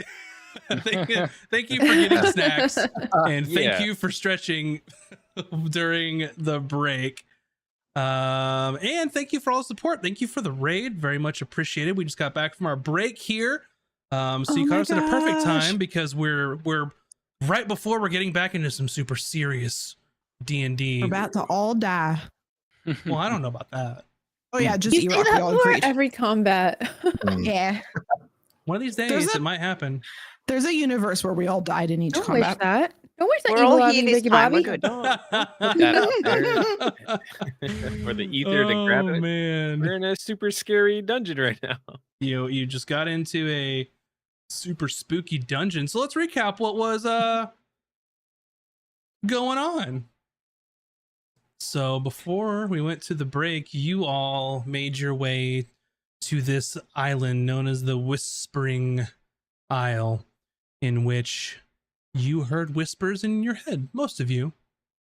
And as you approached, made your way through the jungle, some strange things started happening, almost like the very magic itself. You could sense it and see it in the air around you. And where we last left off, you had made your way to this large structure, which Emmy believes to be some sort of school or a research center, or maybe even some sort of temple dedicated to some magical knowledge of some sort, which didn't make sense to her because in the Pantheon, there is no god of the arcane. So who would they be revering here? Who knows? But our brave rogue Hayden had snuck forward to see a pair of creatures essentially bullying another creature down this strange hallway that seemingly was an empty void in all directions other than the floor beneath you. So that's where we will continue our journey this evening. And you had just made it back to your crew, Hayden, to let them know what's going on. Well, a couple things. This building appears to be a lot bigger on the inside than we could have foreseen. Essentially, it's a long hallway surrounded by void. And at the end of the hallway, there was a one-eyed creature on the floor being harassed by two other flying green one-eyed dickheads. So you said one eye? One eye? Yeah. Right in the middle? Right in the middle. The one-eyed dickheads, yeah. What happened to their other eyes? Well, can't say. Maybe they were born with just the one. Either way, I'm not sure what to do about the situation. I didn't see any kind of portal. I certainly didn't see anything that looked like treasure. So I'm not sure what to make of the whole situation. The cries for help are the weird, elongated, one-eyed creature getting bullied. If that makes sense. Perhaps it is an illusion, and it is not really there. Maybe the people are there, but Or maybe it's real, but it needs us to help it. Well, I'm talking about the hallways. If it's There's an illusion, what are most- they hiding? Well, there's most certainly some magical fuckery about this place. Long hallway. Don't stray from it because I don't know what will happen. Wait, what happened to the creature that was getting bullied? Oh, they're probably still getting bullied. Oh, well, okay. I'm assuming every now and then there's still like cries for help. There's still cries for help. He's like, no, please stop it. It The rest sounds of us hear it? pretty Yes. bad. So the flying ones were like, imagine a booger from your nose, only slightly larger. that I had don't a have to imagine Gromkey's digging one out and like looking at it visually, like, Yeah, so okay. a little something like that, maybe a little greener, with a singular eye and tentacles on Tentacles? either side, and they were flying. So, anyone ever seen anything by that description before? I guess I'll Arcana. Will Kuda maybe have I got a heard 7. of such things in her 215 years of existence? 215, not 2215. Yeah. Just Yeah. mind you. Yeah. This would be a good opportunity to perhaps roll a nature arcana. I'm gonna give a nature a roll. Sure. Are they within 120 feet? No. I rolled mean, a Do the 3. Arcana one.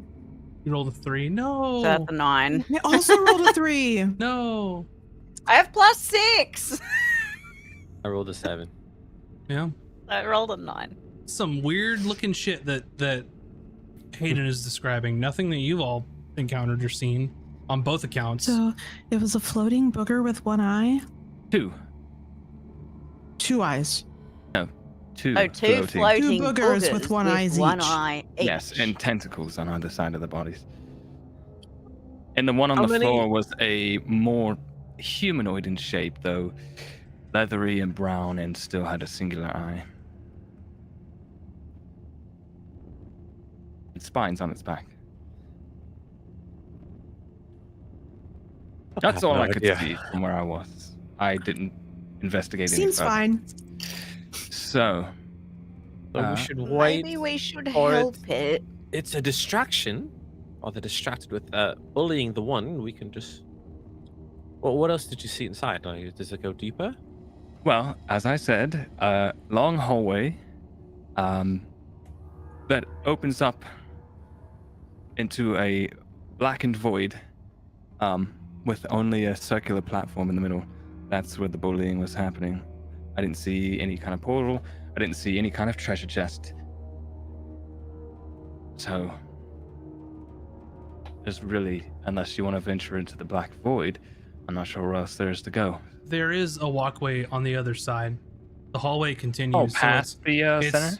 it's walkway, circular center, like courtyard, walkway. So Okay. you can go deeper. Well, there may have been a path after the opening, but the bullying and whatnot was a little bit strange, and I decided to turn back. This Well, sounds like before- a trap to me. Before we venture further, we should restate what was whispered in everyone's mind. Maybe we can put it together like it's a puzzle. It might explain some things that are going on here. There's always puzzles in the books. Let's try. Who was the first one that spoke to you? Cooter. That was You- me, I Do believe. you recall what it said to you? Yes, I have an ability to remember in excruciating detail anything from the past 30 days. You sure As do. a matter of fact, Excruciating. let me just reach into my brain to get the exact words. It's coming to me. Check your mind palace real quick. Let me just figure out which one was for you. Can you describe what Cooter's mind palace looks like, though? It was pain. It ended in pain. I know that much. Thank you. The walls remember, the shelves retain the arcane knowledge bound by pain. So, that was the one that you heard, Can since you you have copy that ability. pasta that to me? Already did. You're Oh, okay, welcome. cool. Well, that definitely sounds like they're talking about the school, so this place. And they're like using pain to like. Like a arcane tower? It sounded like what it was saying, if I were to infer these words, that that there is arcane knowledge all around us in the walls and the shelves and the tomes that are bound there by pain, but I'm not sure what kind of pain. It sounds quite Maybe it is hurtful. quite literally the death of people bound to the walls. Their Oh, souls. I hope not. Oh, who was next after that? I know it spoke to me, but that was Mine said believe I was something last. along the lines Emmy? of unspoken truth, ancient lies, unspoken truths of arcane past, never truly dies, something along those lines. I did not remember. What was Azric? What was the one you heard?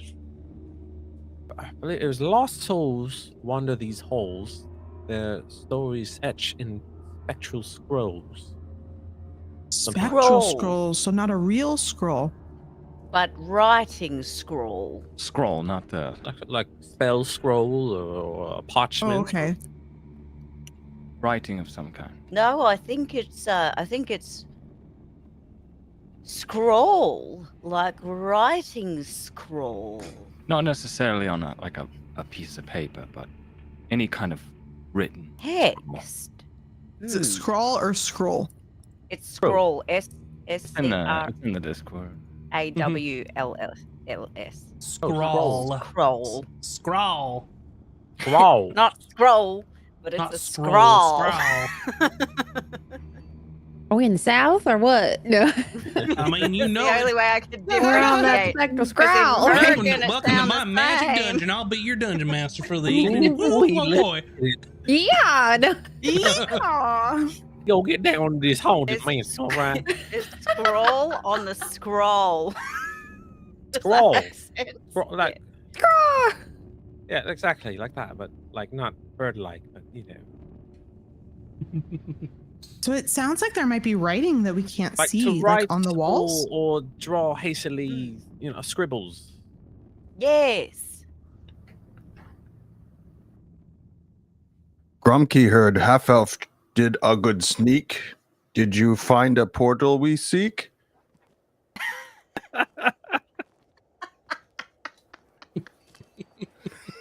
They whispered that to you? That's a Are Grumkey we said. Making Oh, okay. we are not playing makeup. This is for real. All right. Well, one thing's for certain: we need to move forward, and none It of was these a were real really, question. really. Well, wait. doing anything, right? No portal that I could see. I didn't share mine yet. Oh, Oh, I'm yeah, I sorry. did. I mean, It's I the didn't- first one.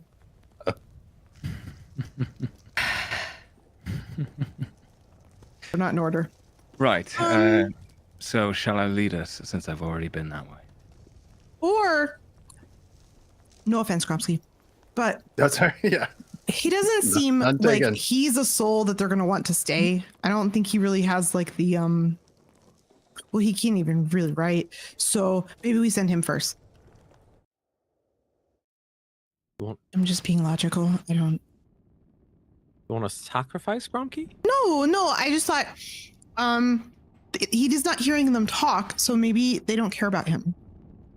Well, I haven't heard any speeches in my brain either, so How long do you all spend deliberating? 5 minutes, just what we've done now. 5 minutes. And then however long it took Hayden to sneak? I think we should go save the thing that's being bullied, though. I am going to put it out there. I do not care what we do. However, I do believe that that is a trap. I am of like mind. I believe we should let it play out and see what happens. I mean, obviously it's still screaming and nothing's happened to it. and if nothing in particular happens, It could Are be we just waiting? like an Well, illusional loop. or they're just torturing it because they said that it's bound by pain, not by death. If you kill something, then it won't have pain anymore. Gromkey, you hear in your Yeah. mind, Oh no. through the veils of arcane mysteries bloom, trickery and truth, both sides of the loom. I need you to read like a nature documentary in that voice or something. Like move over, That'd be David Attenborough. That'd be a really fucked up nature documentary. Like a I'm here nightmare. for it.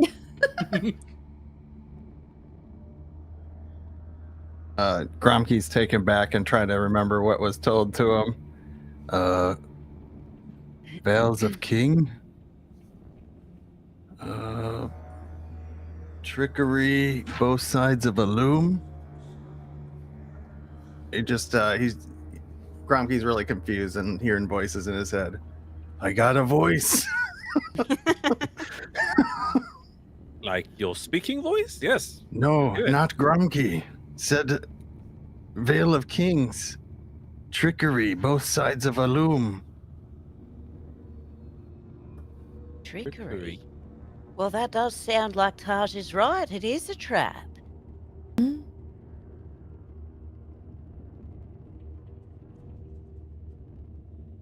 I mean, if this is a haunted or magical place, it only makes sense that there are traps to keep people from wandering in, or suspected people to maybe fall victim to trap and die. Who knows? So what do we do about that then? I think we're all in agreement it very well could be a trap. The question is, how do we proceed if it is one? Yes. Yes.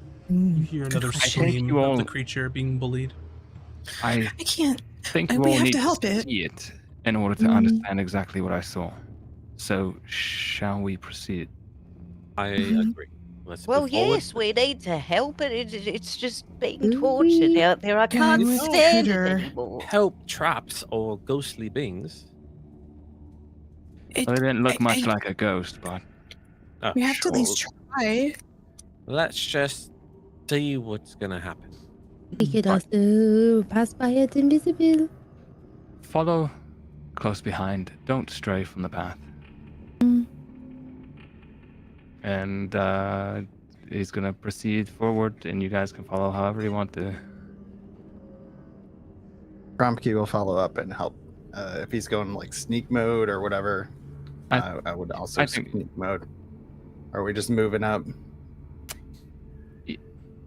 We should be quiet. Yes. You hear another scream. Where am I?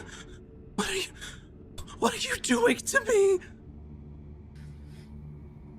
Roll a group stealth roll.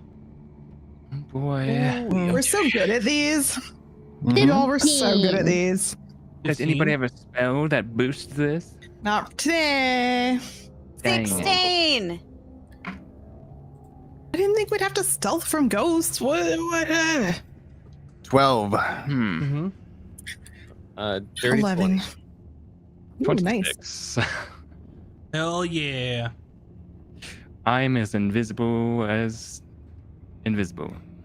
Hayden, do you know, since you've been this direction, that you will be able to mask your approach, but once you make it onto the large circular area, like where they were, there's nowhere to hide. So you can basically stealth all the way there. But once you step out onto that, there's nowhere to hide. So Well, I you'll need think to I do would what you're gonna stop do. us. I think I would stop us kind of where I stopped the first time. So not quite at the circular platform, back from it a bit, just so everyone gets an idea of the situation before we walk up to it. So I'm assuming we've made it to where that spot is. So you sneak forward, and you all see the same sensation of you're moving through this grand entrance into like a hallway. It's maybe like 10 feet tall with sort of a pointed arch sort of style. You know, fine stone floor, overgrown with plants and stuff, dilapidated. You could see portions of the hallway like where there might have been reliefs at some point, but it's just covered in vines and just too old to have survived in this sort of state of disrepair. And you make it out, and then when you reach sort of this end of this hallway, several hundred feet from where you were, very strange to have a structure that is just several hundred feet of hallway and nowhere else to go. you sort of step through the end of the hallway, and it's almost like the whole area completely opens up, and it is in all directions void of blackness. You can see columns in the distance, but they don't seem to connect to anything. You can't see the top or the bottom. All that's here are columns, some broken, a path that leads to a large circular open area, and then a path on the other side. And then you all see what Hayden saw, and there is a sort of pitiful creature that is on the ground with sort of that brownish, leathery skin, spines coming out of its back, a large central eye. It's sort of wincing and screaming and seems confused. And then there are two floating creatures above this other creature with long sort of like, there's two tendrils per side. They also have a center eye, but on each tendril they have an eye at the end as well. And you can see that this creature is yelling and in pain and confused and pretty much just in agony at this point. So as you're sort of approaching, you see one of these floating creatures sort of pale green energy extends out of one of its sort of tendrils and strikes the creature on the ground, and it screams in pain, and you can see the area on its flank where it struck. It immediately causes necrosis on its skin. It's like portions of its body immediately begin to die. And I'm gonna make sure of something real quick. This is bad. Okay. As you make it forward, and you reach sort of the edge of this area, as you're sort of seeing what's happening, the creature that did not just blast the other one, you see it turn around 180 degrees and stare right at you. And it knows you're there, and it senses your presence, as this motherfucker has a super high passive perception that matched your group check. We brought presents. So it turns around and snarls at you. What business do you have here?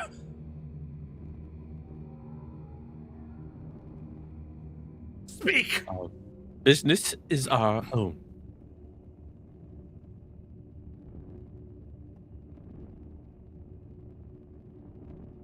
What business do you have here? You are not the one asking the questions, interloper. And the creature that was sort of on the ground, sort of writhing in pain, that got blasted, looks over and sees you all, this large green eye, says, "Help me! Help me!" The other creature that just blasted him, blasts him again. This time it's from a different tendril. And you can see as it's screaming for help, it just freezes in place on the ground, unable to move. What do you do? What are you doing to that poor thing there? Whatever I please. And you'll have no reason for us to move forward.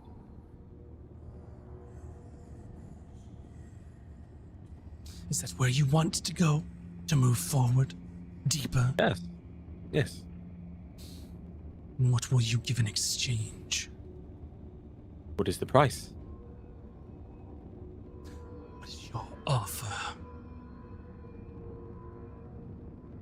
Is this like a what are your rates, what are your budget situation?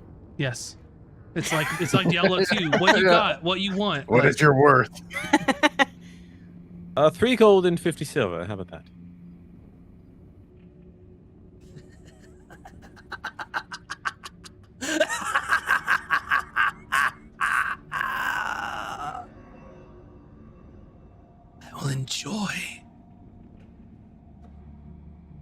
tormenting you for the rest of your miserable life.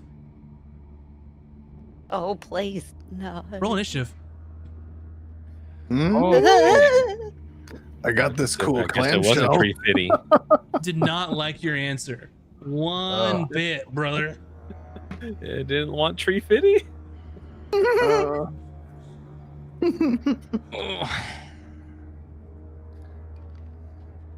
Taj, what is your initiative? 7. Excellent. Emmy. 10. Ooh. Cooter.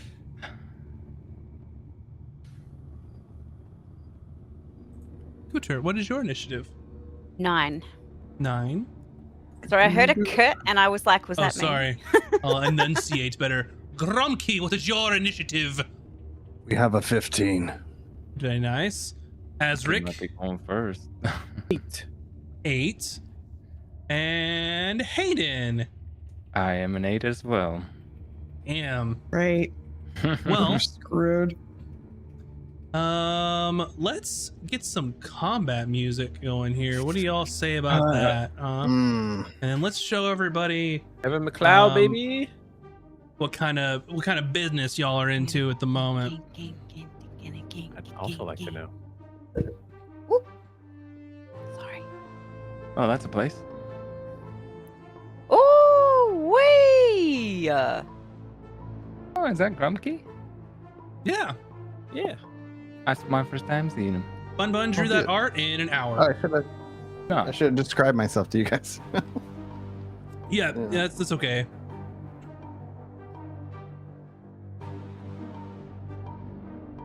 All right. Oh my god. Are these squares? These squares are 5. Are these Yeah. squares like 5? 5 feet. Yes, Yeah. squares are 5 feet there. I just sent you a message, Grumkey, if you'll take a look at that. Okay. And then it will be your turn first because you are going first. Oh, right there. Got you. All right. For Gromkey's right into it. It's gonna. I think I verbally have to say planar warrior to initiate my bonus action. How does he say it? warrior? Just like that. Planar warrior. Amazing.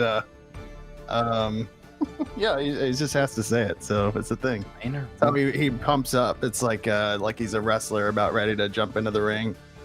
So And go his through muscles his whole puffing. wrestling spiel, you know? you choose this Right. creature as your target for your Yes, planar warrior yeah, feature. he's right in front. Yeah, is there things I need to be doing with this, like targeting? 3 minutes of playtime. So yeah, I'm targeting this closest one. So he's about what? I'll just say that he's has a little token. 30. Okay. There you go. He's your. Mhm, Yeah, go he's ahead. gonna.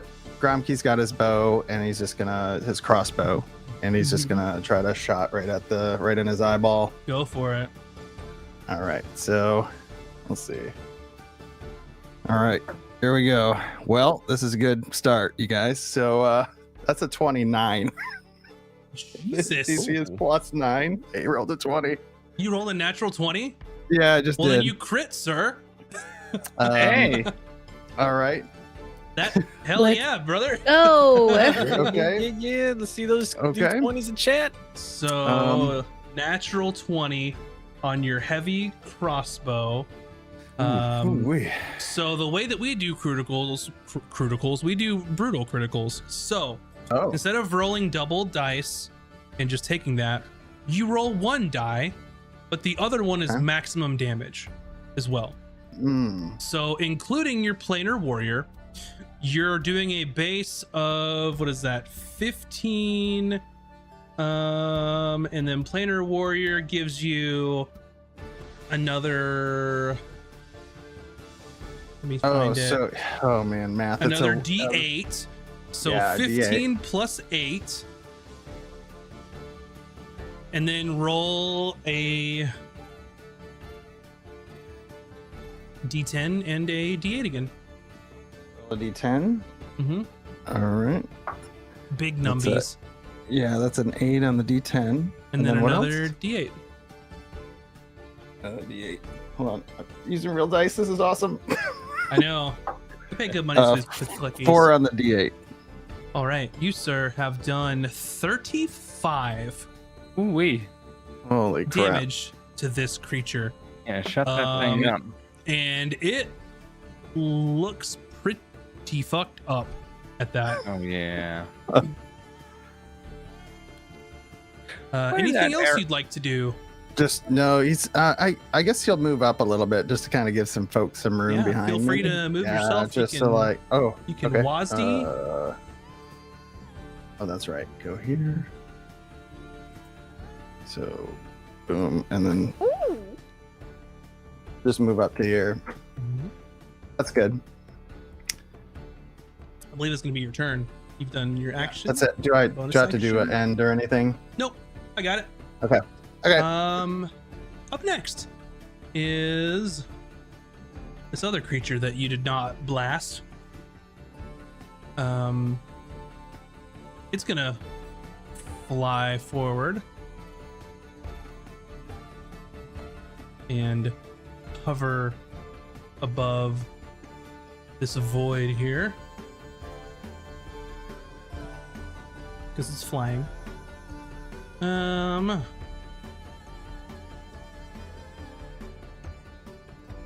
And I think that since you're the one who did that huge hell of a blast, it is going to target you.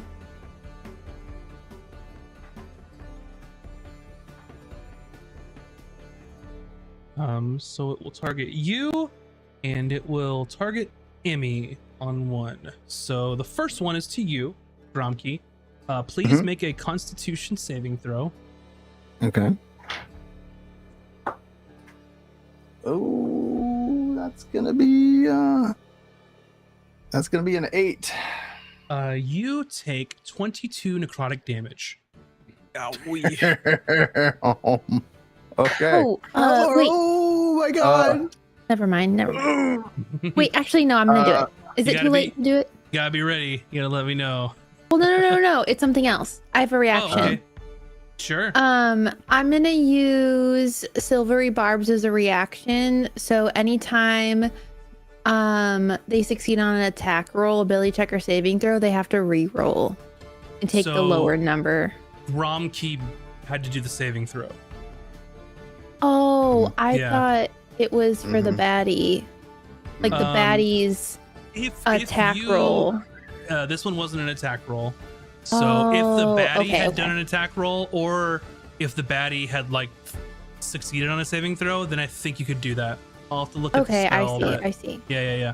I was thinking that was the attack roll and that was the damage Mm-mm. that they got, but I was gonna try to prevent them from even rolling in the first place. Yeah. No, this one Gromkey has to save on it. I There's see. no Okay, never mind. attack roll. But I'm gonna read it just in you- case because I haven't really used silvery barbs. No, I trust you. It's a confusing one. Yeah. I was like, I think I have something, and Okay, yeah, it's weird because you target a creature that succeeds on an attack roll, an ability check, or a saving throw. So that one doesn't count because Gromkey failed, and you wouldn't want to make him fail worse. So. no. Definitely Yeah, so don't want to okay, do yeah, that. good thinking though, but that's like the only scenario where you can't do it. That's okay because it's gonna be good for later. So 22 Good time. necrotic damage to you, Gromkey. Yeah, in front of you, you see a 7'6" bugbear just wrench in pain and kind of like hunch over from that hit that he took from this eyeball creature thing. And similar to the other creature on the ground, where it kind of hits you like on your flank, it looks like your skin is starting to just like die, like from necrosis. Emmy, Okay, I have a question. I need you to roll a Constitution saving throw. It's not your turn Oh yet. no. Oh, it wasn't my turn. It was just this nonsense. Okay. Yeah, you were attacked. It was just this nonsense. I was just. Yeah, there we go. I'm scared.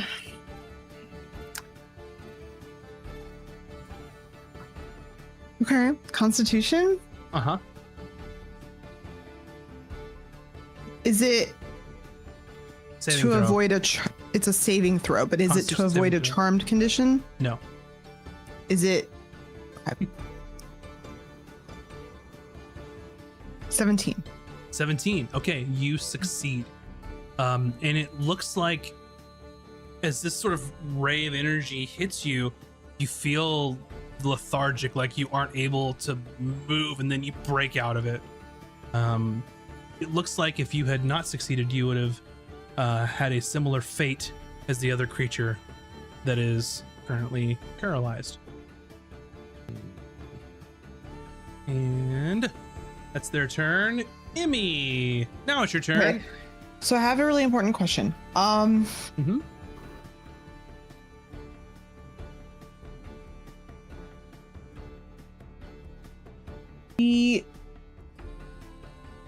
The one that's above the like crack in the floor. Yeah. Is that crack in the floor like go way down into this If big, you look all around like- you, there is no end to the blackness. Okay. That's good. Range is 300 foot. I think we're good. I'm gonna cast Earthbind on that one. Okay. Let me look at the spell Earthbind. Does it say that they are forced to be It's a prone? strength saving throw And first. Mhm. And then they are going to move at a speed of 60 downward until they reach the ground or the spell ends. Let's see. That's. Whoa. Pretty awesome. If it works, this is going to be really helpful. If it doesn't work, then So I don't know. Earthbind. The I guess we'll target find out must how deep succeed in a this is. strength saving throw, or its flying speed is reduced to 0 feet for the spell's duration. Yes. An airborne creature affected by this spell safely descends at 60 feet per round until it reaches the group, or the ground, or The the ground, spell ends. Mhm. So we Nice. shouldn't have to deal with him for a minute if Yeah. he doesn't make a save. Strength saving throw.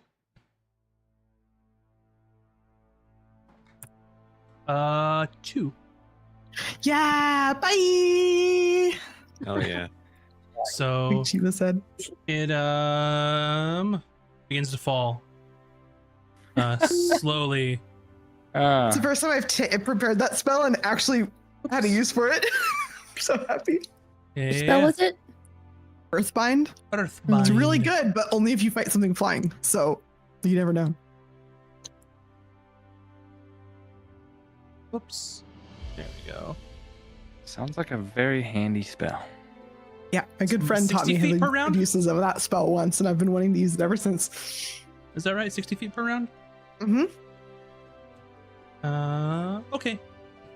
Wait, did you just bind it to the bottomless pit? It's Hmm? bound to happening? keep going down until it hits the ground. So if there is no ground, I don't know. I was like, wait, am I understanding this properly? Oh, that's The way such the an amazing is spell. worded. Mhm. Yeah. Right. Anything else you'd like to do? Incredible. Well- Let's see. That was an action. Mm-hmm. I'd like to use. Oh no, I can't do that. I will.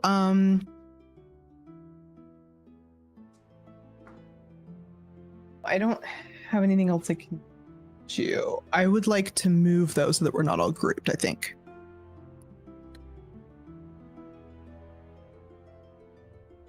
Maybe there.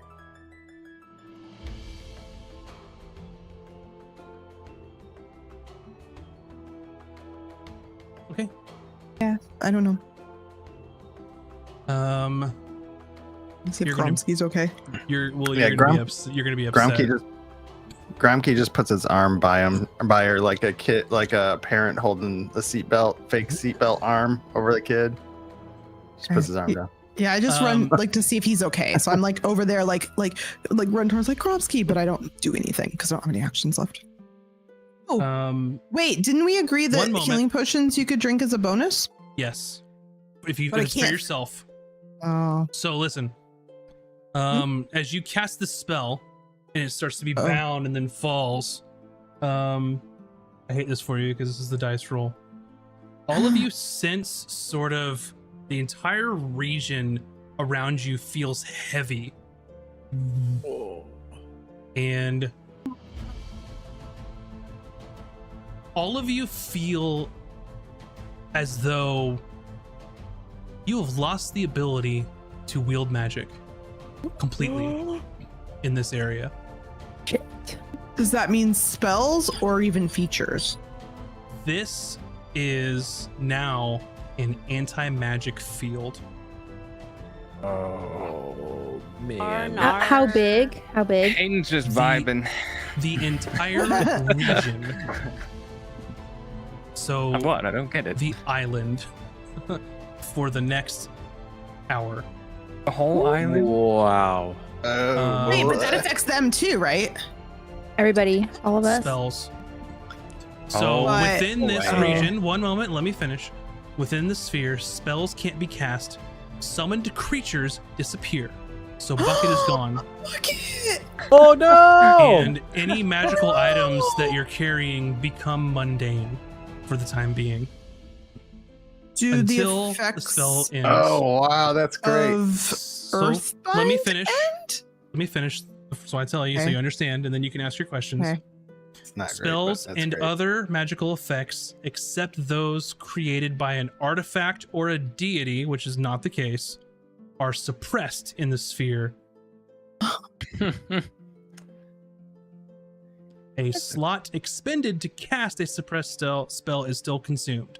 So if you try to cast anything, it'll eat up your spell slot until the time period ends. Hey, look, he still went 60 feet down. He has to move. Max. I finally got to use that spell. I know, and it was great, and I feel bad because the thing triggered to make a thing happen, and that's what happened. Yeah. And I feel bad know. because it was It's okay. amazing.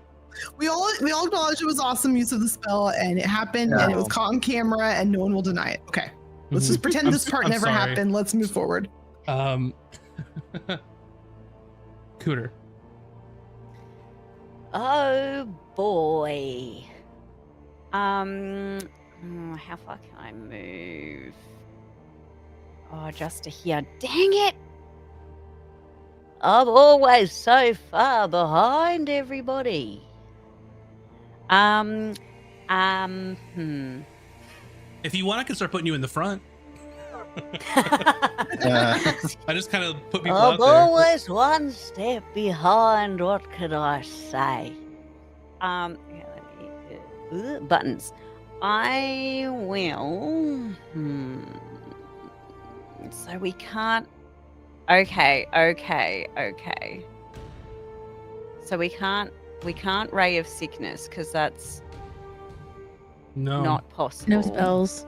you cannot Only cast any weapons. spells. So she freaks out and goes. Just kidding. She just dry Um, heaves him to death. Oh, gross. From panic. She is going to, I guess, take out her core and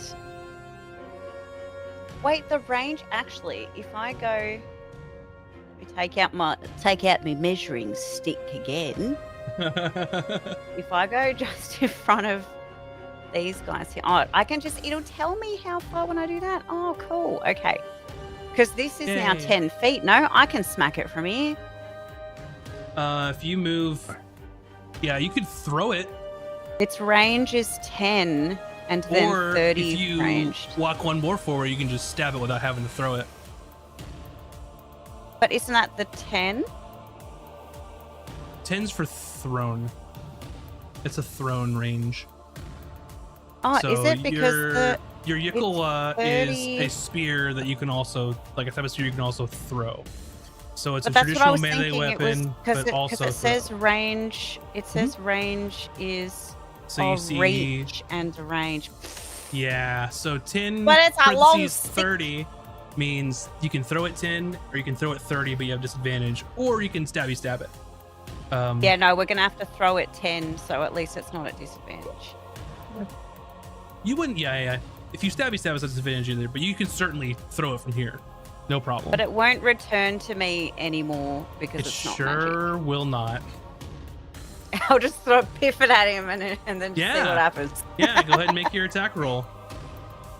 Can I pick it up later when I walk over Absolutely. to it and try to smack him? Okay, sick. Yeah, All right, let's try that. absolutely.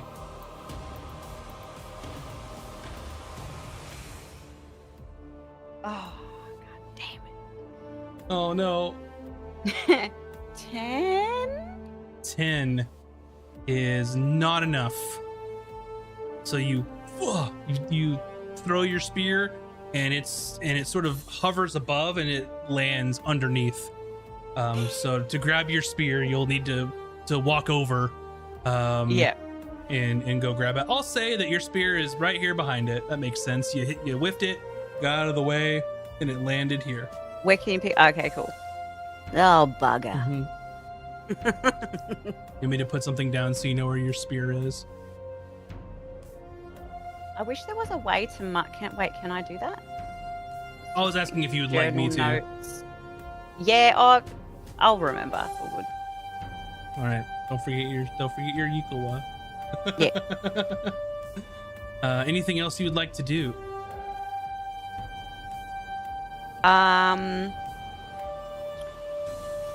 Oh, actually. Oh, I can't because we don't have magic. Dang it. Mm-hmm. I was going to help heal my friend, but can I shove a potion in his face from here? You already used your action. Bonus Oh, yeah, actions that's for right. That's potions action. are only Yes. are only healing potions for yourself. For yourself. Yep. Mhm. No, I'm going to sit here and be useless. We got to get you some new dice. Yeah. I roll really well when someone else calls the number. Okay, up next, this guy is paralyzed, so he's not offering any help at the moment. Azric. Oh, gods. Azric bubbles for his crossbow and shoots it since he can't shoot his Eldritch Blast. So he's gonna move up 15 feet and shoot right over Cooter's head. All right, go ahead and make your attack roll. Does a 16 hit. 16 does hit. All right. A bolt flies and deals. What is this? 7 damage. What does it look like when you kill this creature? It, as its mouth is agape, it goes right through it into the jugular. It's snarling at you and its mouth agape, and you just and hit the crossbow bolt, and it lands in the back of. Doesn't really have a throat. Back of the mouth, I guess. Yeah. And just drops onto the stone floor, dead.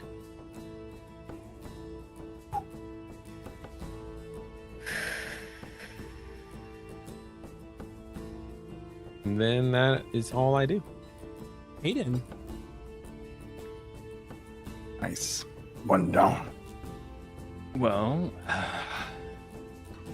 one of the creatures is now dead, and the other one has fallen into a void where I can't see them. It went as far as you saw, so. Yeah.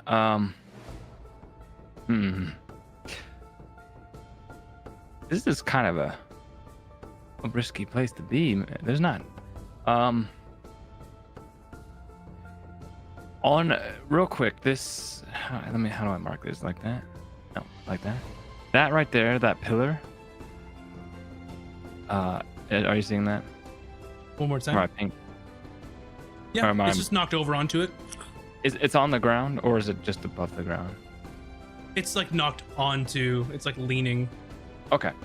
Well, let me measure something out here. Okay.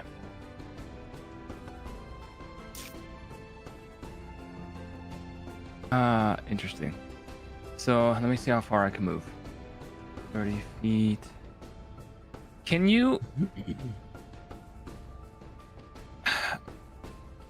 Is it possible to dash twice in one turn with As a rogue? like Absolutely. an action and then cunning action? Absolutely. Zooming. Yeah. Sorry, let me measure this again to make sure I know where I'm going. So if I dashed once, I could get there. So basically, it's like 90 feet of movement. Yeah, you got 90 feet. Okay, so that. You're dashing so hard, blue sparks are coming out of your shoes. I could get Well, depending on if I have to climb that pillar, I could potentially get to the circular platform on the opposite side. Mhm. Um. I don't know what to do with this. I don't know if we're helping that weird creature over there or if we're just ignoring it and moving.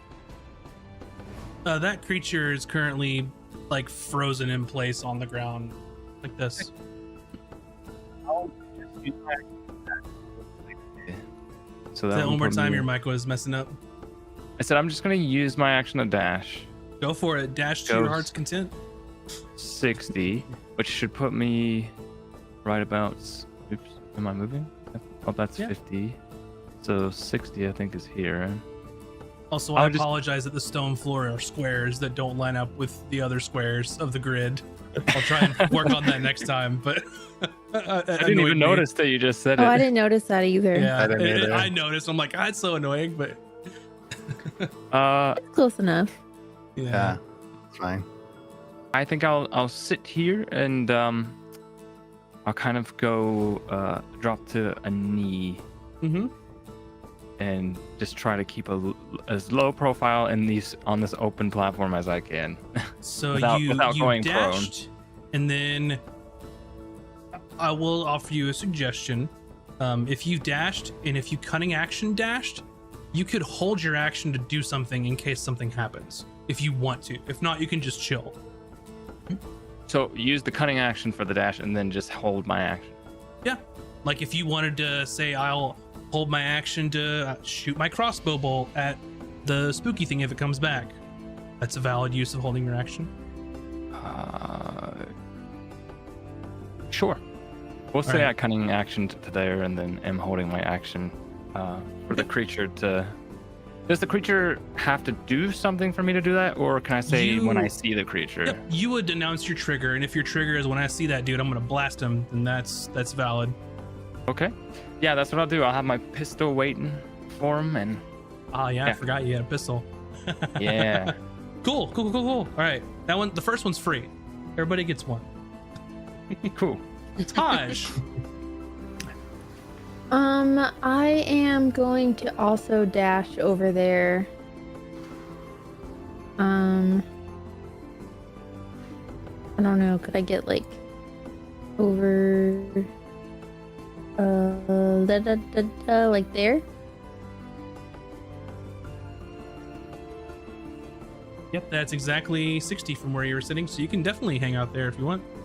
And I will ask the character guy, the dude, like, are you okay? Do you need assistance? And in this case, let me look up the exact rules for this.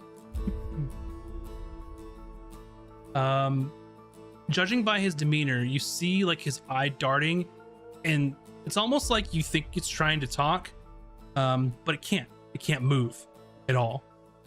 So that kind of cements your thoughts of like, okay, this creature is paralyzed for some amount of time, and if they're paralyzed, they can't move or speak. They're just darting their eye like back and forth. Blink twice if you need assistance. And blink once if you intend to harm us. Yeah, I'll say that in this case, since I said his eye was moving around, he'll blink twice for help. Yeah, he'll blink twice. I do want you to know that if we try to help you and then you intend to harm us, it will not end well for you. It's just this intense single giant green eye like staring at you because it can't do anything else. And I don't have any more movement, so, and I have no fucking options because I can't cast spells, so. I know, but yep. Gromkey, back up to you. Ugh. All right. Great. He's feeling great. Yeah, you I'm damn sure near of one it. shot that other one. Okay, so if I do this, I can move up to. I want to move right up to the ledge here, and because I saw that dude kind of go down this pit, Hmm. and I don't know if he's close enough to lob an arrow at, but I like my crossbow, and I don't know planar warrior. I think it's just That is an I inherent don't know if ability that's a that magic. you have. Yeah. It's not magical. So, just kind of planar warrior. It sounds a little gruff because he took a lot of damage. Planar warrior, and lifts his crossbow up and just takes a shot down at this falling eyeball. I don't even know what's happening. It was falling. It's like ooh, Okay. and this all kind of happens in the space of like what a round is like 6 seconds. For everybody. So all this is happening, like, and it's falling, and then it stops falling, and then you planar warrior and you shoot your crossbow. So go ahead and make your roll there. okay. We're gonna do 15. 15 hits. Okay. And then so then it's a 1d10 plus 5. Plus D8 because you're planar warrior. And oh, does it switch to the d8 or yeah? No, it's always the planar warrior is always a D8. So you roll a Okay. D10 and a D8. Okay, d10. It's gonna be an 8 on the d10. Mhm. And then a d8 is a 7. So what was your total on the dice? 8 and 7. So 15 plus 5, because you get plus 5 to damage rolls. Okay, right. Okay, this is so crazy doing the So math. you do but 20 that's cool. damage? Yeah. So, Jesus. yeah. Another palatable hit on this creature as it's falling and you're catching it before it goes out of your range of your planar warrior, and it just and this bolt sticks into one of its like stalks, and like the eye is like writhing around. Probably a bad time to ask, but you said magic. Is this is a +1 bow? Does that take any Oh. effect? Do we need to? It turns into a normal crossbow, so it'd be one So- less damage. One less damage, yeah. Mm-hmm. Just to be fair and everything. I'm following rules. Yep. Yeah, and then normally you would have +8 instead of +9 for this specific scenario. Mm. Okay, over to this little guy. Let's take a look at what they can do. I know y'all feel bad about what happened. This kind of fucks up everything for this guy too, so don't feel too bad. I was kind of like, this might be okay. A lot of his stuff specifically says magical, and ain't nothing magical around these parts at the moment. So it is going to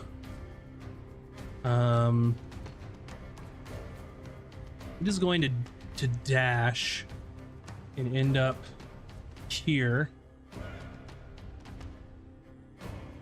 And it's going to tell Gromkey that wish you would step out from that ledge, my friend, but he can't do anything about it at the moment. That ledge, my friend. Uh-huh. Yep. That's all he's got. He can just fly, Mm. and that's it. That's all he got. Emmy. Okay. So he's how high? Wait, Ground level. ground level. Okay, good. Question: can I turn into an animal right now? Does your wild shape feature say the word magic or magical anywhere in it?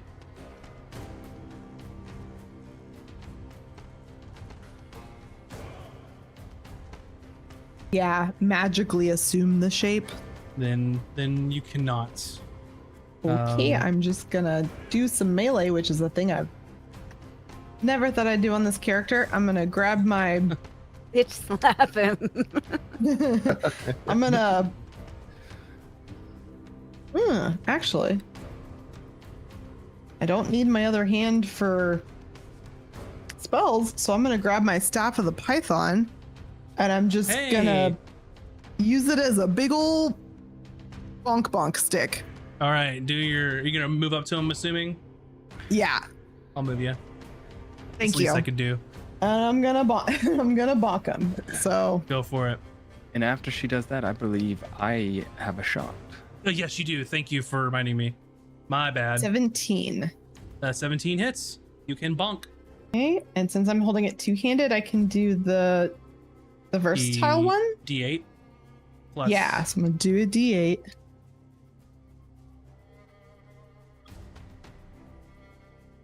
Sorry, I didn't think I'd need that dice tonight. Okay.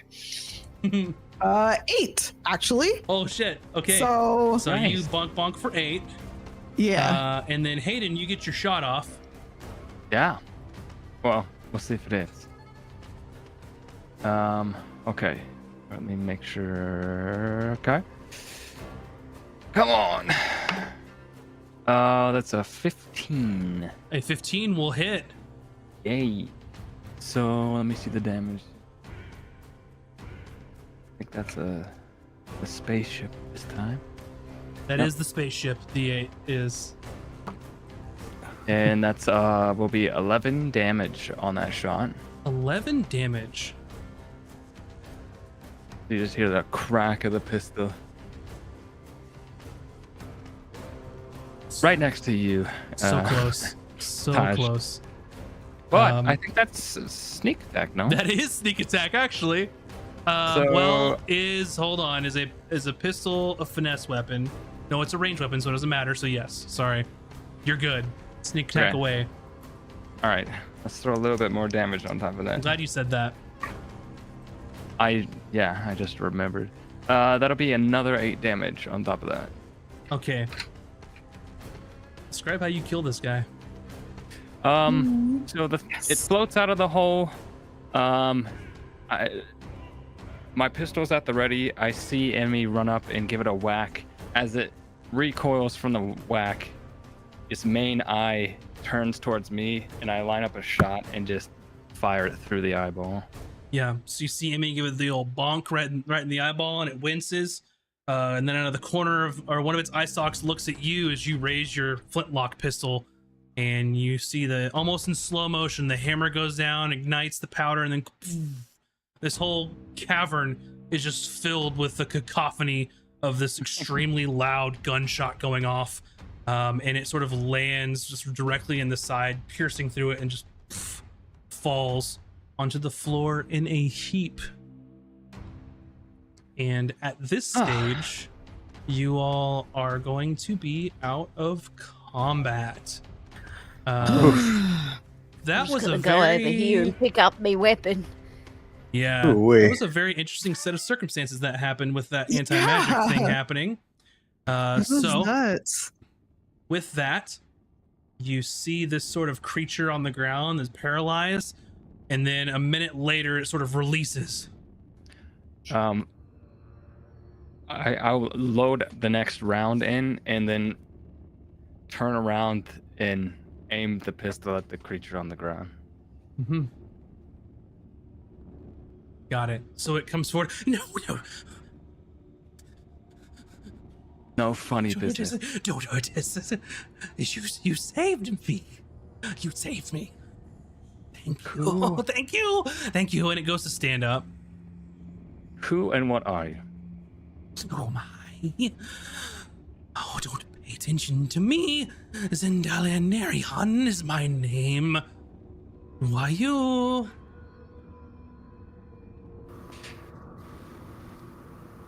We are just a merry band of travelers. You don't intend to cause us any harm, do you? No, of course not. Of course not. You saved me. Do you need some healing, sir? Yes. Please. Well, okay, just stay calm. Emmy, careful. Oh yeah, I still got forgot the casting. pistol. I can't cast spells right now, Yeah, actually. please. You That's still cannot. correct. If it's anything like the previous sort of magical bursts of things happening, this is going to be an hour. Will a potion of healing work? That is an excellent question. Don't know how that works.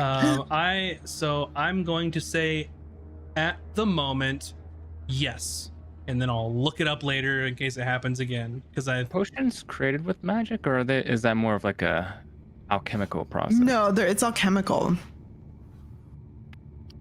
Right? Because if That's you a How I have great- interpret, yeah. if you have the all you need is an herbalism kit to make potions. You don't need to have mean, any magical. so- I don't want you to hear Yes, him in case he turns but on. he looks like he could use. Okay. No, you know who can use a heal is Gromkey. Oh, that's a good. Gromkey, here you can have this healing potion. And sorry, sir. Sorry. I will say you gave me enough time to look it up, and Gromkey, if you pop the cork on this healing potion to try and take a swig, you sort of tip it, nothing comes out. The liquid is sustained in the bottle at the moment. Oh, sorry. You can hold on to that though, Gromkey, and then as soon as it works, you can have it. This is Oh, I Thank wild. you, Where- Emmy. Where are He we, just little eye thing? What do you mean? Well, are you lost? You're lost. What? You're lost. We're new. We want to know what this place is. Look around you. This place of great power, magic, arcane magic. It's beautiful. Glory. Power. Pretend I'm new and I'm your friend, and you're giving me a tour. He looks around and points to the blackness. Void. No space anywhere. He points back to where he came from. Entrance. Hall. Opening. He turns at the other direction. Further inward. Great power. Big treasure? Where do you sleep? Knowledge. What do you eat? Where is there other people here? Other creatures? I'm sure there are. I'm sure. Why were those things tormenting you? They're evil. You didn't do Terrible anything creatures. to offend Jealous them. of me. Why are they jealous of you? I used to be powerful. I used to wield great power. Now it's gone. It's gone. It's gone. How did it go away? The world broke apart. Do you mean? Can you Oh, explain it a he little means bit more? he means the thing. Broke apart. He forsaken us. Gone. Is there like a check we can do to see if this is individual is cursed or something? Hmm. Or does that have to be like a spell that can determine that? I'll let you roll an Arcana check to see if they're under some sort of curse. Just the manner in which he's talking, it sounds like he used to be something else. So Mm-hmm. that fired some neurons in Hayden's brain. Mm-hmm. Arcana, Yeah. just 10. 10. Anyone else want to try? I'll Arcana, try. yeah. 13? 19. Hey. 17. What are we adding? Arcana. 12. Anyone less than an 18 for this DC? It's some very weird, strange creature that seems out of his fucking mind. Like, it is gone. It seems passive enough, but you've noticing extreme mood swings. It's very, very strange. 19 with Cooter. Somewhere in the depths of your brain from the study of your arcane magic, you recognize this creature is known as a Nothic. Nothics are cursed arcanists. This person well, this thing probably used to be a person, but they are not anymore. And this can happen to some sort of arcane, person that devotes their lives to uncovering arcane secrets. And they become possessed by this knowledge. That's all they want to do. Their entire being becomes uncovering secrets of the arcane, and that is it. So And instead of beach, it's arcane. yes, this is Okay. arcane kin. Yeah. And Understood. while you know that there are So some, happy. arcane, wizards, artificers, the such that will try and devote their lives to reaching supremacy in the way of casting spells, a way to extend their lives beyond natural means to try and become immortal, to be a god, to ascend. This is what can go wrong in those pursuits. And they are basically under a dark curse because of this. I've heard of this phenomenon before. You know what he is? Yes. I can't be certain, but it very much appears to be the symptoms of cursed arcanists that I've researched about in my time. They look into the arcane arts in a thirst for knowledge and power and become kind of all consumed by the arcane in this way. At least that's what I had read. Cooter, make a insight roll. Or sorry, make a deception roll. Sorry. 15. Okay. I need you to secretly send me a message. One fact or secret about yourself.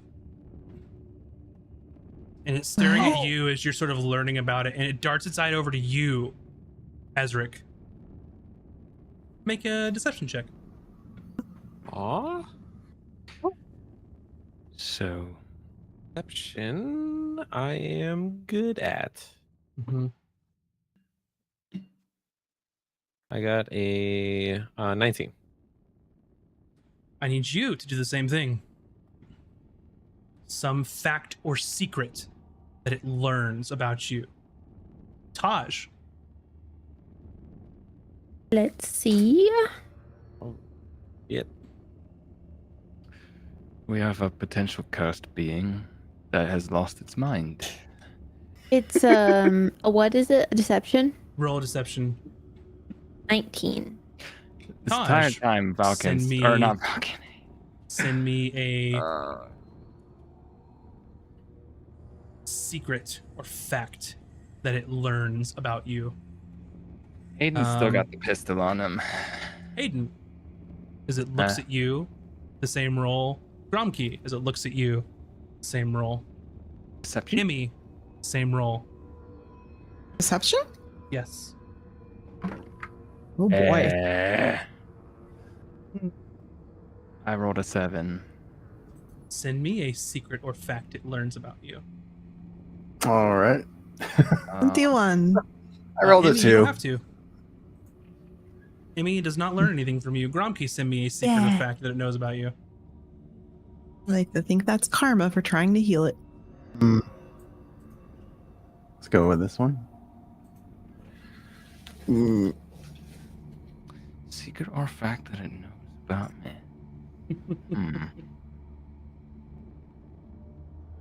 I have to look at my notes. And it sort of pans around and sort of looks at you all, looks back it looks back at Cooter. You know very well my plight. Very well. You understand me. I don't know what you're talking about. I've only heard what I've read in my research. Looks at Taj. Why are you here? You crave a more simpler life, yet you are here! I do not know. This is a pirate life for me.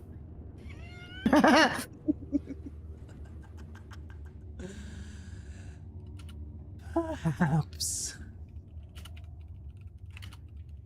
I'm sort of just scanning along the room. You can continue questioning or anything, but this is an innate thing that this creature can do. Do we know he's probing Just into our knowing minds? secrets? I would say so. Probe into our minds one more time, and you will never do so again, if you understand what I'm trying to say to you. Understood. It is but my being, but I will try. I will try. Now, will you, since we saved your life, will you I be our darts to guide? Hayden. I hope you find them.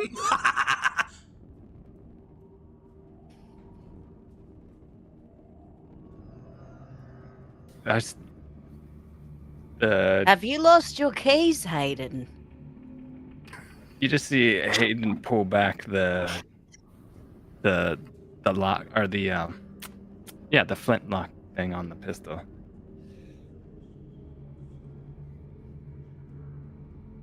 It's Digging through staring my at you thoughts, now. have you?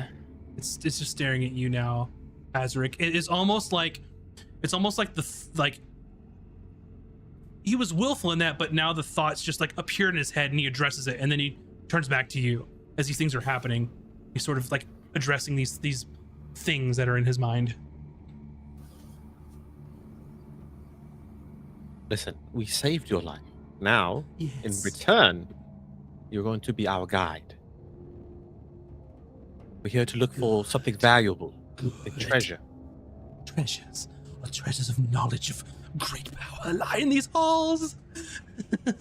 Or materialistic treasure, Yes. like magic items, jewels, gold, anything like that. Yes, yes. I know of So you will take us. I know of two places. Two places. There You is take. the library. The library. Much knowledge. Oh, I do like a good Physical library. form. Good. I think we should investigate this library. And It and the And? voices did say. What's the second location? Mm. the inner sanctum. I have not been able to breach the inner sanctum. We should go. We should go. Library first, perhaps. Yes. Maybe Library. we'll learn how to breach the intersanctum. One last thing before we move on. Is it you who's been speaking to the minds of my friends? No. You have heard him too. You've heard the whispers. Good. What did he tell you? Oh, I've heard nothing. You know who this whisperer is? I don't know exactly. I'm trying to figure it out.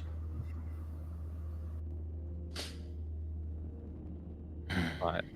You just stay there and be quiet. But I wonder, Asri, if he's been told another piece of this puzzle that the rest of us haven't heard. But he's not of sound of mind. Like anything he says, it could either be a lie or just gibberish. It's truth or fiction. No, Well, it's not. He's present and at the same time everywhere else. It's an affliction that's caused by an immense amount of depth into the arcane. We should be That's- really careful with this fellow, but also Good. I do He- agree. We should He would have Oh. known other things that we haven't heard. I like the idea of following him around, but we should be careful. He mentioned something about the library. Yes. The thing Yes. we need to be careful is him diving further into this thirst for arcane power. Maybe We should don't not go know to the what these library. people are capable of. I think we're Exactly long why past that point. we should not heal him, Emmy, when our Hmm. magic returns. It would be best not It's to, dangerous. as much as that pains me to say. I understand. Yeah, I know. I understand. The voice told me one is a trick and one is a truth. Both sides of the loom. I think he is. One Yeah. can be both and also the other, so maybe we must look past what we think is untruth to find what is truth. We Aiden. just need to be careful moving forward. Indeed. In your mind, you hear arcane whispers, riddles to unfold. Trickeries embrace a story yet untold. Whose mind? Aiden, Shit. Are you all right, Hayden? What's the matter, love? Whatever nonsense has been in your minds has now found its way into mine. Oh, welcome to the club, dear. Any enlightening news? I relay what was just said. I'm gonna send it to you. Yeah. Yeah. Trickery You can let embrace them know. a story untold. It's something arcane whispers, riddles to unfold. Trickeries embrace a story yet untold.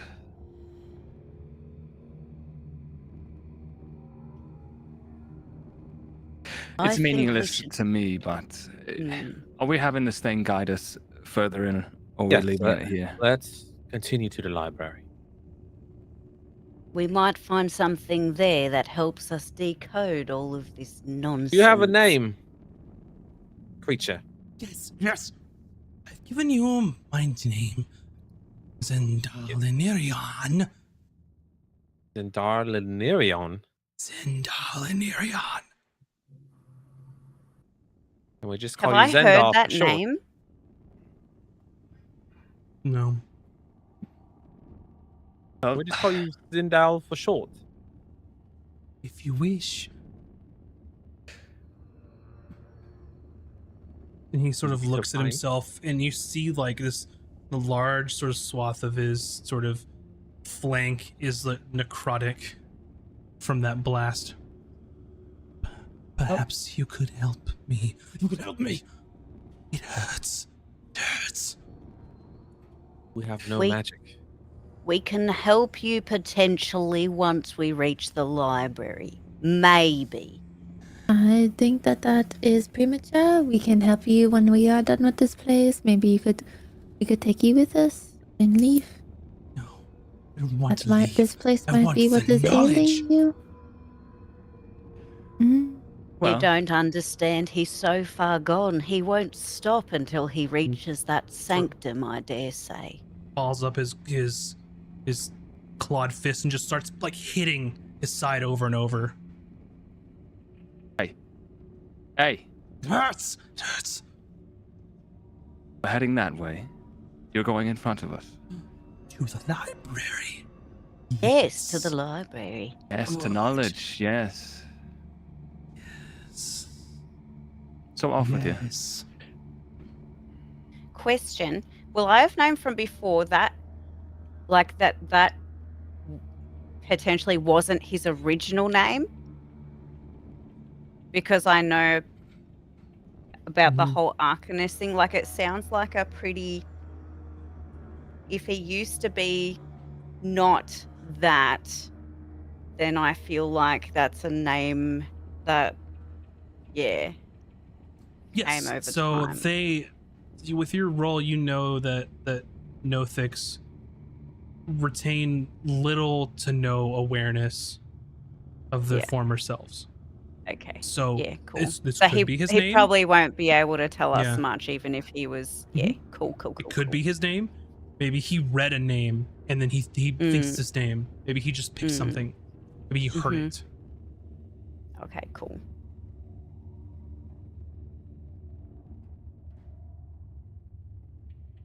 Yes, I think we should investigate this library and see what we can find. Yes, to the library. Yes. Yes, after you, love. Yes. Follow me. Follow me. And it looks humanoid, but when it turns, it starts to crawl on its hands and its legs, sort of slinking close along the floor, kind of like how a cat will sort of like start stealthily walking like really low to the ground. That's how this creature is moving throughout these halls. Maybe they have loot rocks too. I think the loot will be the library, if being honest with ourselves. Have you ever heard the phrase knowledge is power? Well, this creature is the embodiment of that statement. Doesn't look like it, but I dare say if they get access to magic, because it seems we don't have any right now, there's no telling what might happen. So We should always be prepared for the worst. We could tie it up behind its arms behind its back. We'll just let things happen for now. It has not given us a reason to not trust it. Only that it's out of its mind. Aren't we all a little out of our minds? I mean, we showed up here. Onward. So it's another similar scenario where as you're walking, it's just this platform walkway and there's emptiness all around you. You look behind and all you see is the walkway as you've been walking through here. The middle platform is out of sight at this moment. And after probably 30 minutes of just walking, and you hear this Nothic just musing to itself, sort of shouting, just randomly saying things, the sort of void stops. It's like you just walked through a hallway and it immediately transitions in your vision. If you turn around, you just see an end of a hallway and just blackness. And you continue on. You see like a large like common room area. There are just tables and chairs that are almost completely rotten through. You know, if you go and touch one of the chairs, the wood will just disintegrate. Come, not much further. Not much further. All right. What was this room? This room. The room for sitting, eating, talking.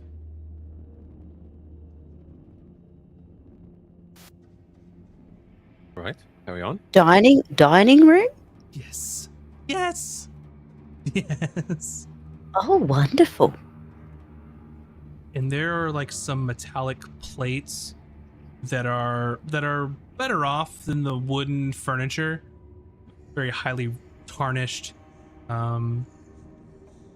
There might have existed food on these plates, but it's to the point that it's so far just like desiccated, dried out, rotten that it's just disintegrated into dust.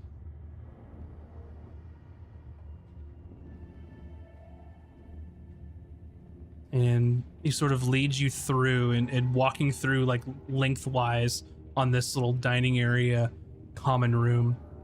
And it continues further, and it seems that though this room sort of stretches as you continue to move. When you looked inward, there were maybe like 4 rows of like tables and chairs for eating, and when you got to the end of those 4 rows, the room seems to stretch into another 4 rows, and then another, and then another, until this sort of dining area becomes impossibly large. And you look backwards, and it looks like you haven't moved at all. It looks like when you look back, there's 4 rows of tables, and then when you look forward, you're at the end of the room. Very strange sensation. And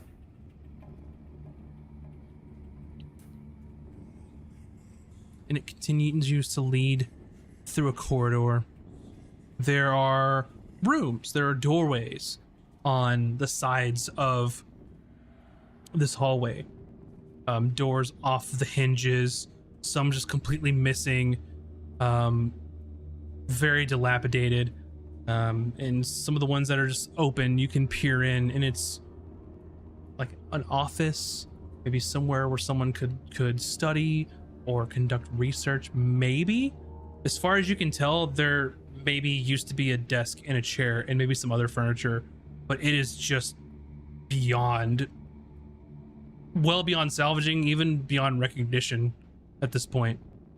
And it seems strange that in all these areas there are still growth of like trees and vines, like the jungle has taken over here, which seems impossible because you have traveled well further than how big this building should be. Lindal, how long have you been here? Long. I've always been here. I've always been here. Did What you is grow it? up here? And it sort of stares at the ground, almost like, you know when like you see a child like try and think too hard, like they might hurt themselves. You can see it concentrating and then just gives up. Long I've been here. Very long. Do you recall what the people were like that dwelled here? People. Like That your people- family? I have no family. Oh, neither do I. Further. Not much further.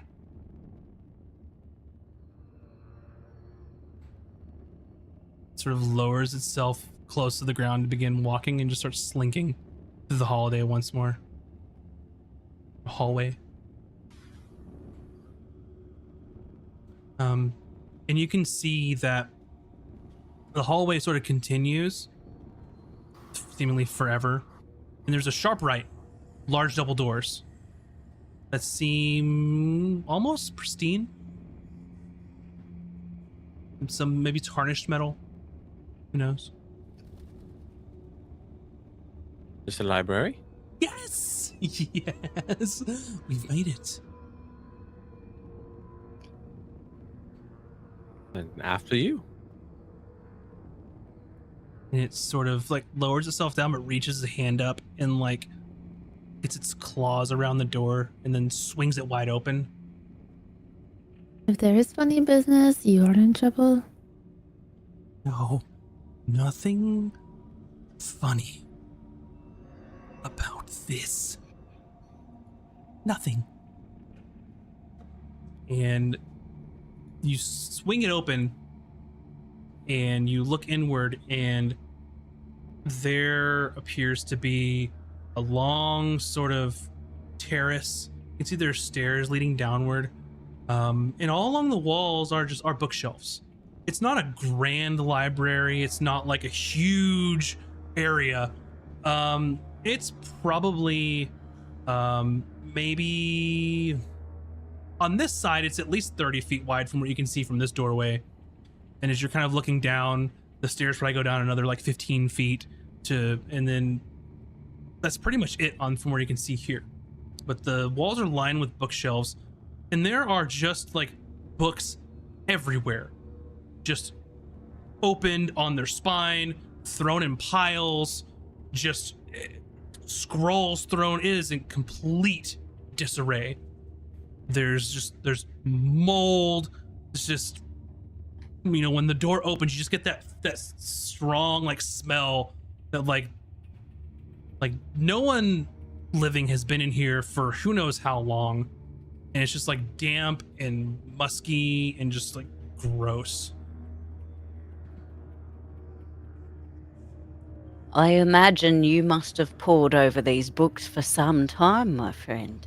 No, never been to the library myself. Oh, you haven't? No, could not You've been get here for past- so long, but Yes. only...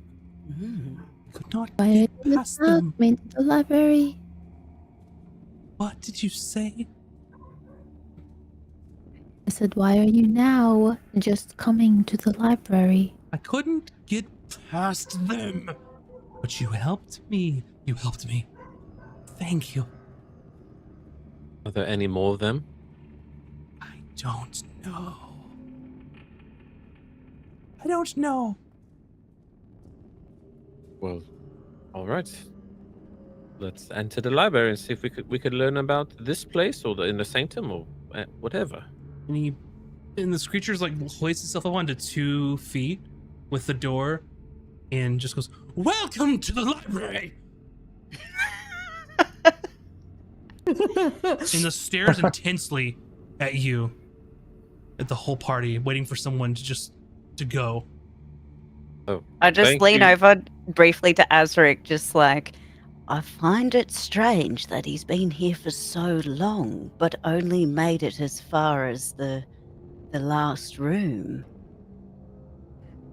I mean, remember the voices start speaking about trickery and lies? So just be cautious. Well, after you, Captain. All right. Well, thank you, Zandal. And I walk past him. Yes. You all feel an immense weight lifted from your shoulders. As though for those of you that had sort of arcane or magical proclivities, other than Hayden, you felt fine. Other than and your magic shit stopped working. It feels like you were sort of wading through like dense fog or molasses, and it's gone now. So it's been long enough to where this sort of anti-magic thing that happened is done. Mhm. Oh, that feels better. Come along, Feels everyone so much inside. lighter. I'll go in. And if everyone kind of goes in, he grabs the door with 2 hands and pulls it shut, like very slowly for some reason. And as you walk in, for the first time, you notice that you are not alone inside of this library. There is a creature, sort of very strange to you all. It looks like it is tending to the books and the tomes. It is taking a tome out, looking and putting it into a different place. Taking one out, putting it in the same place, and sort of looking around at all the sort of ruined books on the floor, and then looks up and takes the same book out, looks at it, puts it in the same place, takes a different book, looks at it, puts it in a different place. Over and over and over.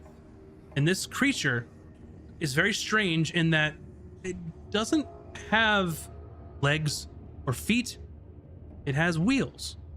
And you notice that this is some sort of metallic creature construct of some sort, and it has sort of this metallic body painted like porcelain, and you can see bits of gold filigree sort of adorning like its chest area, and its shoulders are gold, and then sort of its head looks humanoid-ish.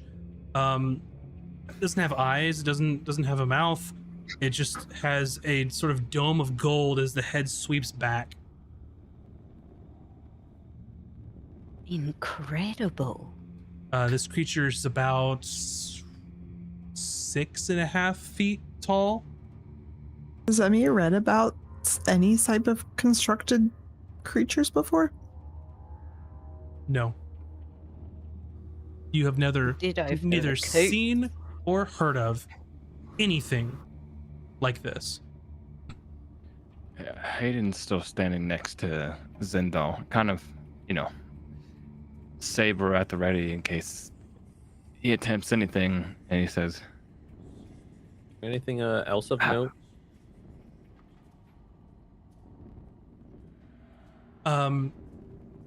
As you just sort of stepped in, just books everywhere, ruined, molded, missing pages, everything. You could search through some of the shelves. There are still things intact here, but it would take sort of like an overt, like an investigation to like try and find something salvageable. Because right now, this looks completely out of sorts. But you might find something in here. It looks like they use the Dewey Dismal system. That is a very good way. All right. Just keep an eye on that construct. Not sure if it can hear us or see. Let's have a look around. yeah, Hayden doesn't care what's in here. He's just keeping his eye on Zendal. I'd like to have a look. Yeah. I'm gonna Can I investigate said tomes? Sure. It's also strange that there are some like hanging lanterns that are like ever burning. There's light in here, just completely illuminated inside of this area.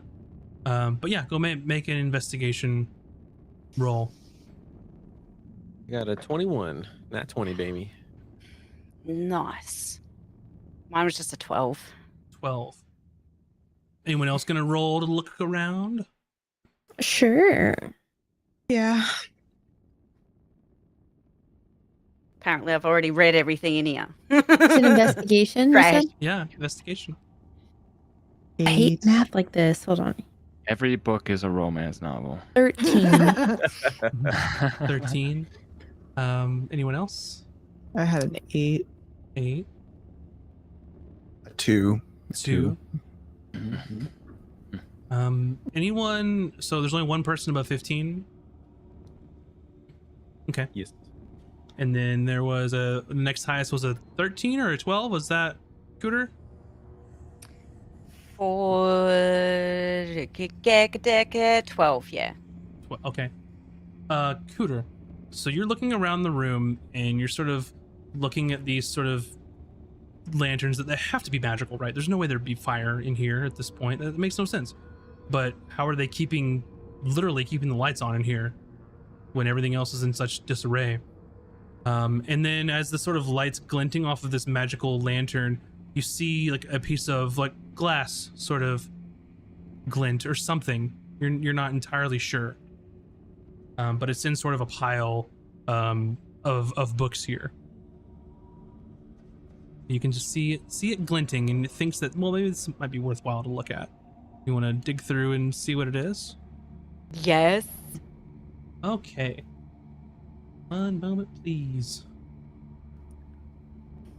Write in notes, glinty thing. Yeah. So you sort of dig through these scrolls and these books, and then we'll get to Azric in a moment on what you find. And you sort of separate some of the books.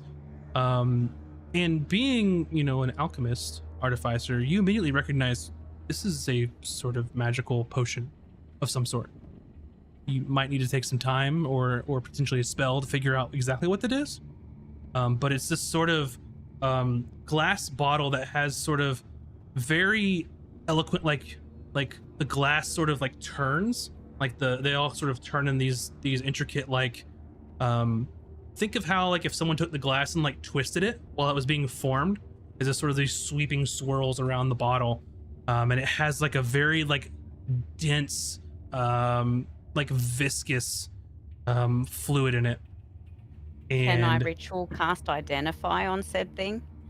yeah, you absolutely can. So give me a moment on that one. Because you're like, what is this thing? And I'm like, yeah. did I remove identify? Because I swear, because I redid my spells earlier. So there's this dense purple liquid, and then you see like a weird cloud in the middle of it, and it's this weird like egg-shaped 3-dimensional like pink cloud floating inside this viscous purple fluid in this ornate bottle. Azric, so you begin to cast your ritual for identify. Azric, you rolled an 18. You sort of start 21. Or sorry, yeah, 21. My bad.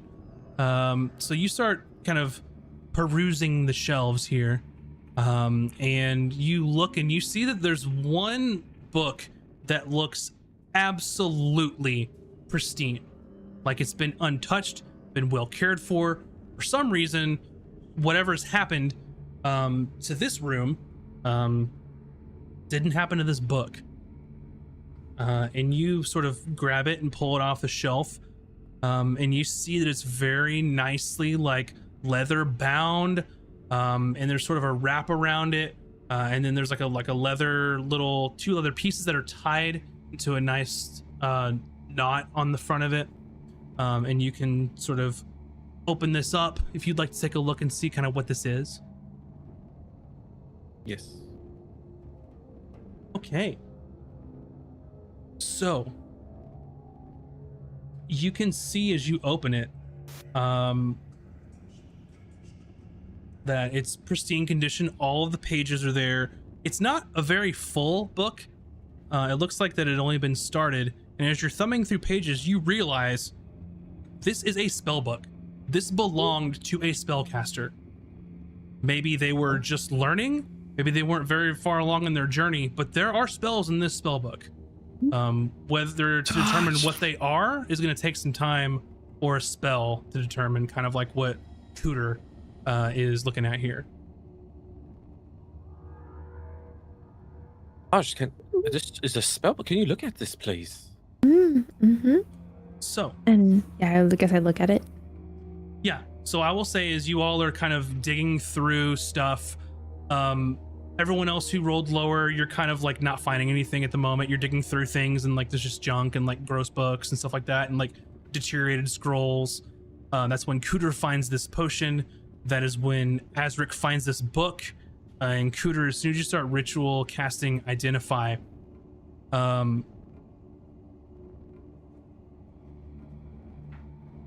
couple things happen. First off,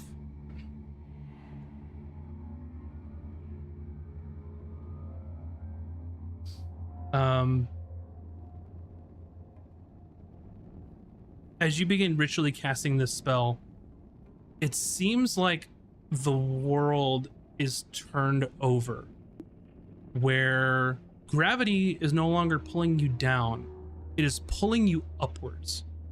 So everything in the room, it's almost like you took the room and just did like an inception, just bloop, and flipped it. And everything just starts to slowly start falling upward, including all of you, all of the books, all of the scrolls. And then you see the sort of construct start to lift up, and it turns and it looks at all of you, and you hear in a very robotic sort of projected tone, almost like you're not sure if it has its own voice or if something is creating this sound for it. and it looks over to you and just says, "You are not authorized to be in the library." And as it's sort of floating upwards, almost like surreal, as you're all just kind of falling upwards towards the ceiling, you look and it begins to form its hands in such a way that all of you that are spellcasters immediately recognize this thing is about to cast a spell in this room on all of you. And that is a Rollander episode. No! Yeah. Oh wow. We just went from like no magic to all the magic. Yeah. Damn. Yeah. So awesome. Yeah. Fantastic. Hope you all enjoyed that. Hope you enjoyed watching. I will say The thank second you all. to last episode. The second to last episode of what? Season Ever. 2. No, I'm kidding. Time for season 3. Yeah. The Oh, man. penultimate. The You penultimate always say episode. that. We're not dead. Yeah, because then it won't Stop be. this. Because if I don't say it, then it will happen. I You're will gonna say jinx too. us. Thank you all so much for watching and hanging out. Thank you so much for the follows and the subs. If you haven't, please go check out our YouTube. We're super close to being able to be partnered over there. But I want to just do a special shout out because Dicey Decisions, Blue Cottage D&D, as well as Lily Pandas Got all it. rated us this evening. So thank you so much for doing that. Thank you I try to so much. address it in the chat, but when we get super serious D&D mode, we like to be immersed. We very much thank you, and we'll shout you out in the chat as much as we can. So appreciate you all being here. With that, if this is your first time here, welcome. This is our second campaign. We're 13 episodes in, and on Mondays we have our podcast at 6 p.m. Pacific called Tome of Knowledge, where we talk about D&D things. Tuesdays, our very own Bunny Dreadful at 7 p.m. She does art streams where she draws D&D characters and D&D related things. Last time, Emotes. yeah, you were drawing Logos. our pirate captain known as Captain Blackbeak, Yeah, which she's really is close to being done. which is a Pinganu in my world, which is basically a penguin pirate. That's a very mean lady.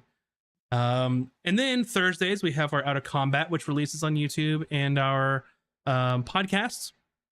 And then Fridays, 6 p.m. every Fridays, we're here playing D&D. And I'd like to thank Captain Erock for being here on this Oh, yeah. episode, who will be returning next week as well Yeah. to finish We have to out get this you adventure. Longer. Thank you very much for agreeing Absolutely. to the long haul, I should say, not a one or two thing, but much appreciated being here. Fun story arc right now. It's great. Yeah, lots of cool stuff, lots of things happening that are going to be fun. So one thing that we'll do while we're talking through this is at the end of the episode, we will allow chat to vote on who the MVP was of the episode. And with that, the person who gets the vote for MVP will get an inspiration to use on the next episode. So Who with doesn't that, have one? We all have one, or yeah, with that Inspiration? being said, I don't have one. for I think you're the only one that Gromkey, does have one. did you use your inspiration that you I got from last didn't. time? I didn't. I was looking for Okay. a spot to do it, but yeah, I was going to give you a use it. free one again since you're a guest, Oh. but you can just hold on to that one. I'll hang on to it. And Yeah. with that, there's a poll in the chat, so please go ahead and vote on your MVP, and I'll let the characters advocate for themselves, and we'll go in reverse order. Taj, why does she deserve the MVP for this episode? I don't know. Amazing. She does, because she's Taj and is cool and seduces people and knew stuff about things, I guess. I don't Cooter, know. how about you? Doing it quick. Oh boy, she needs it. She needs it. The grandma turtle needs it. Hayden, how about you? I thought my description of the green boogers was fantastic. Amazing. How about Emmy? Why does Emmy need it? Well, Emmy needs it. Honestly, Emmy doesn't need it. Emmy deserves it. Emmy cast Earthhold on that baby beholder thing, and that would have saved the entire day if somebody hadn't rolled poorly on their stupid cursed DM dice. And I feel like I deserve it out of pure pity. I've been saving that spell for never gotten to use it successfully. Give me the inspiration. I'm so sorry. Sorry. I feel so bad about that. Azric, why do you deserve it? I deserve it because I make a very convincing blink token. All my books was super cute, and I loved how It's my true. tail wagged. And we have a little bit of time. Gromke, you can weigh in on who you think should have gotten it. Let's see. Oh, they're all so great, right? So I really liked the Hayden sneak. I would give the MVP to the Hayden. I would like to I sneak think like was that. OP. That was legit. Yeah. Thanks, Nate. Amazing. With that, Emmy and Hayden, you have tied. So we can both get one? No, so you both roll a d20, and whoever rolls higher gets it. Oh, Yeah. What'd you get? 14. 19. Oh, all right, Emmy, you get the inspiration. Wet in my good favor work. finally. Yeah, all right, Okay. everybody. Everyone should get no inspiration because no one gave me pats when I was a dog. No one pet the doggo this whole time? pats? Oh, anyways, bye everyone. To be fair, we See you didn't have next time. week. You all have 3 levels of exhaustion next time. Okay. I won't be here next week, so have fun, everybody. Have a good one, I'm everyone. gonna Thanks be so at much. PAX West. Yeah, if you're at PAX West, go say hi. Yeah, say hi Matt. to me. Or don't. That's cool too. Or Whatever you don't. want. Say But hi do, to because she's a her. nice lady. You should go say hi. Buy I'm a her lady. a coffee. All right, everybody, have a fantastic evening. Enjoy your weekend, and we will see you all next time. Bye, everybody. Bye. Bye.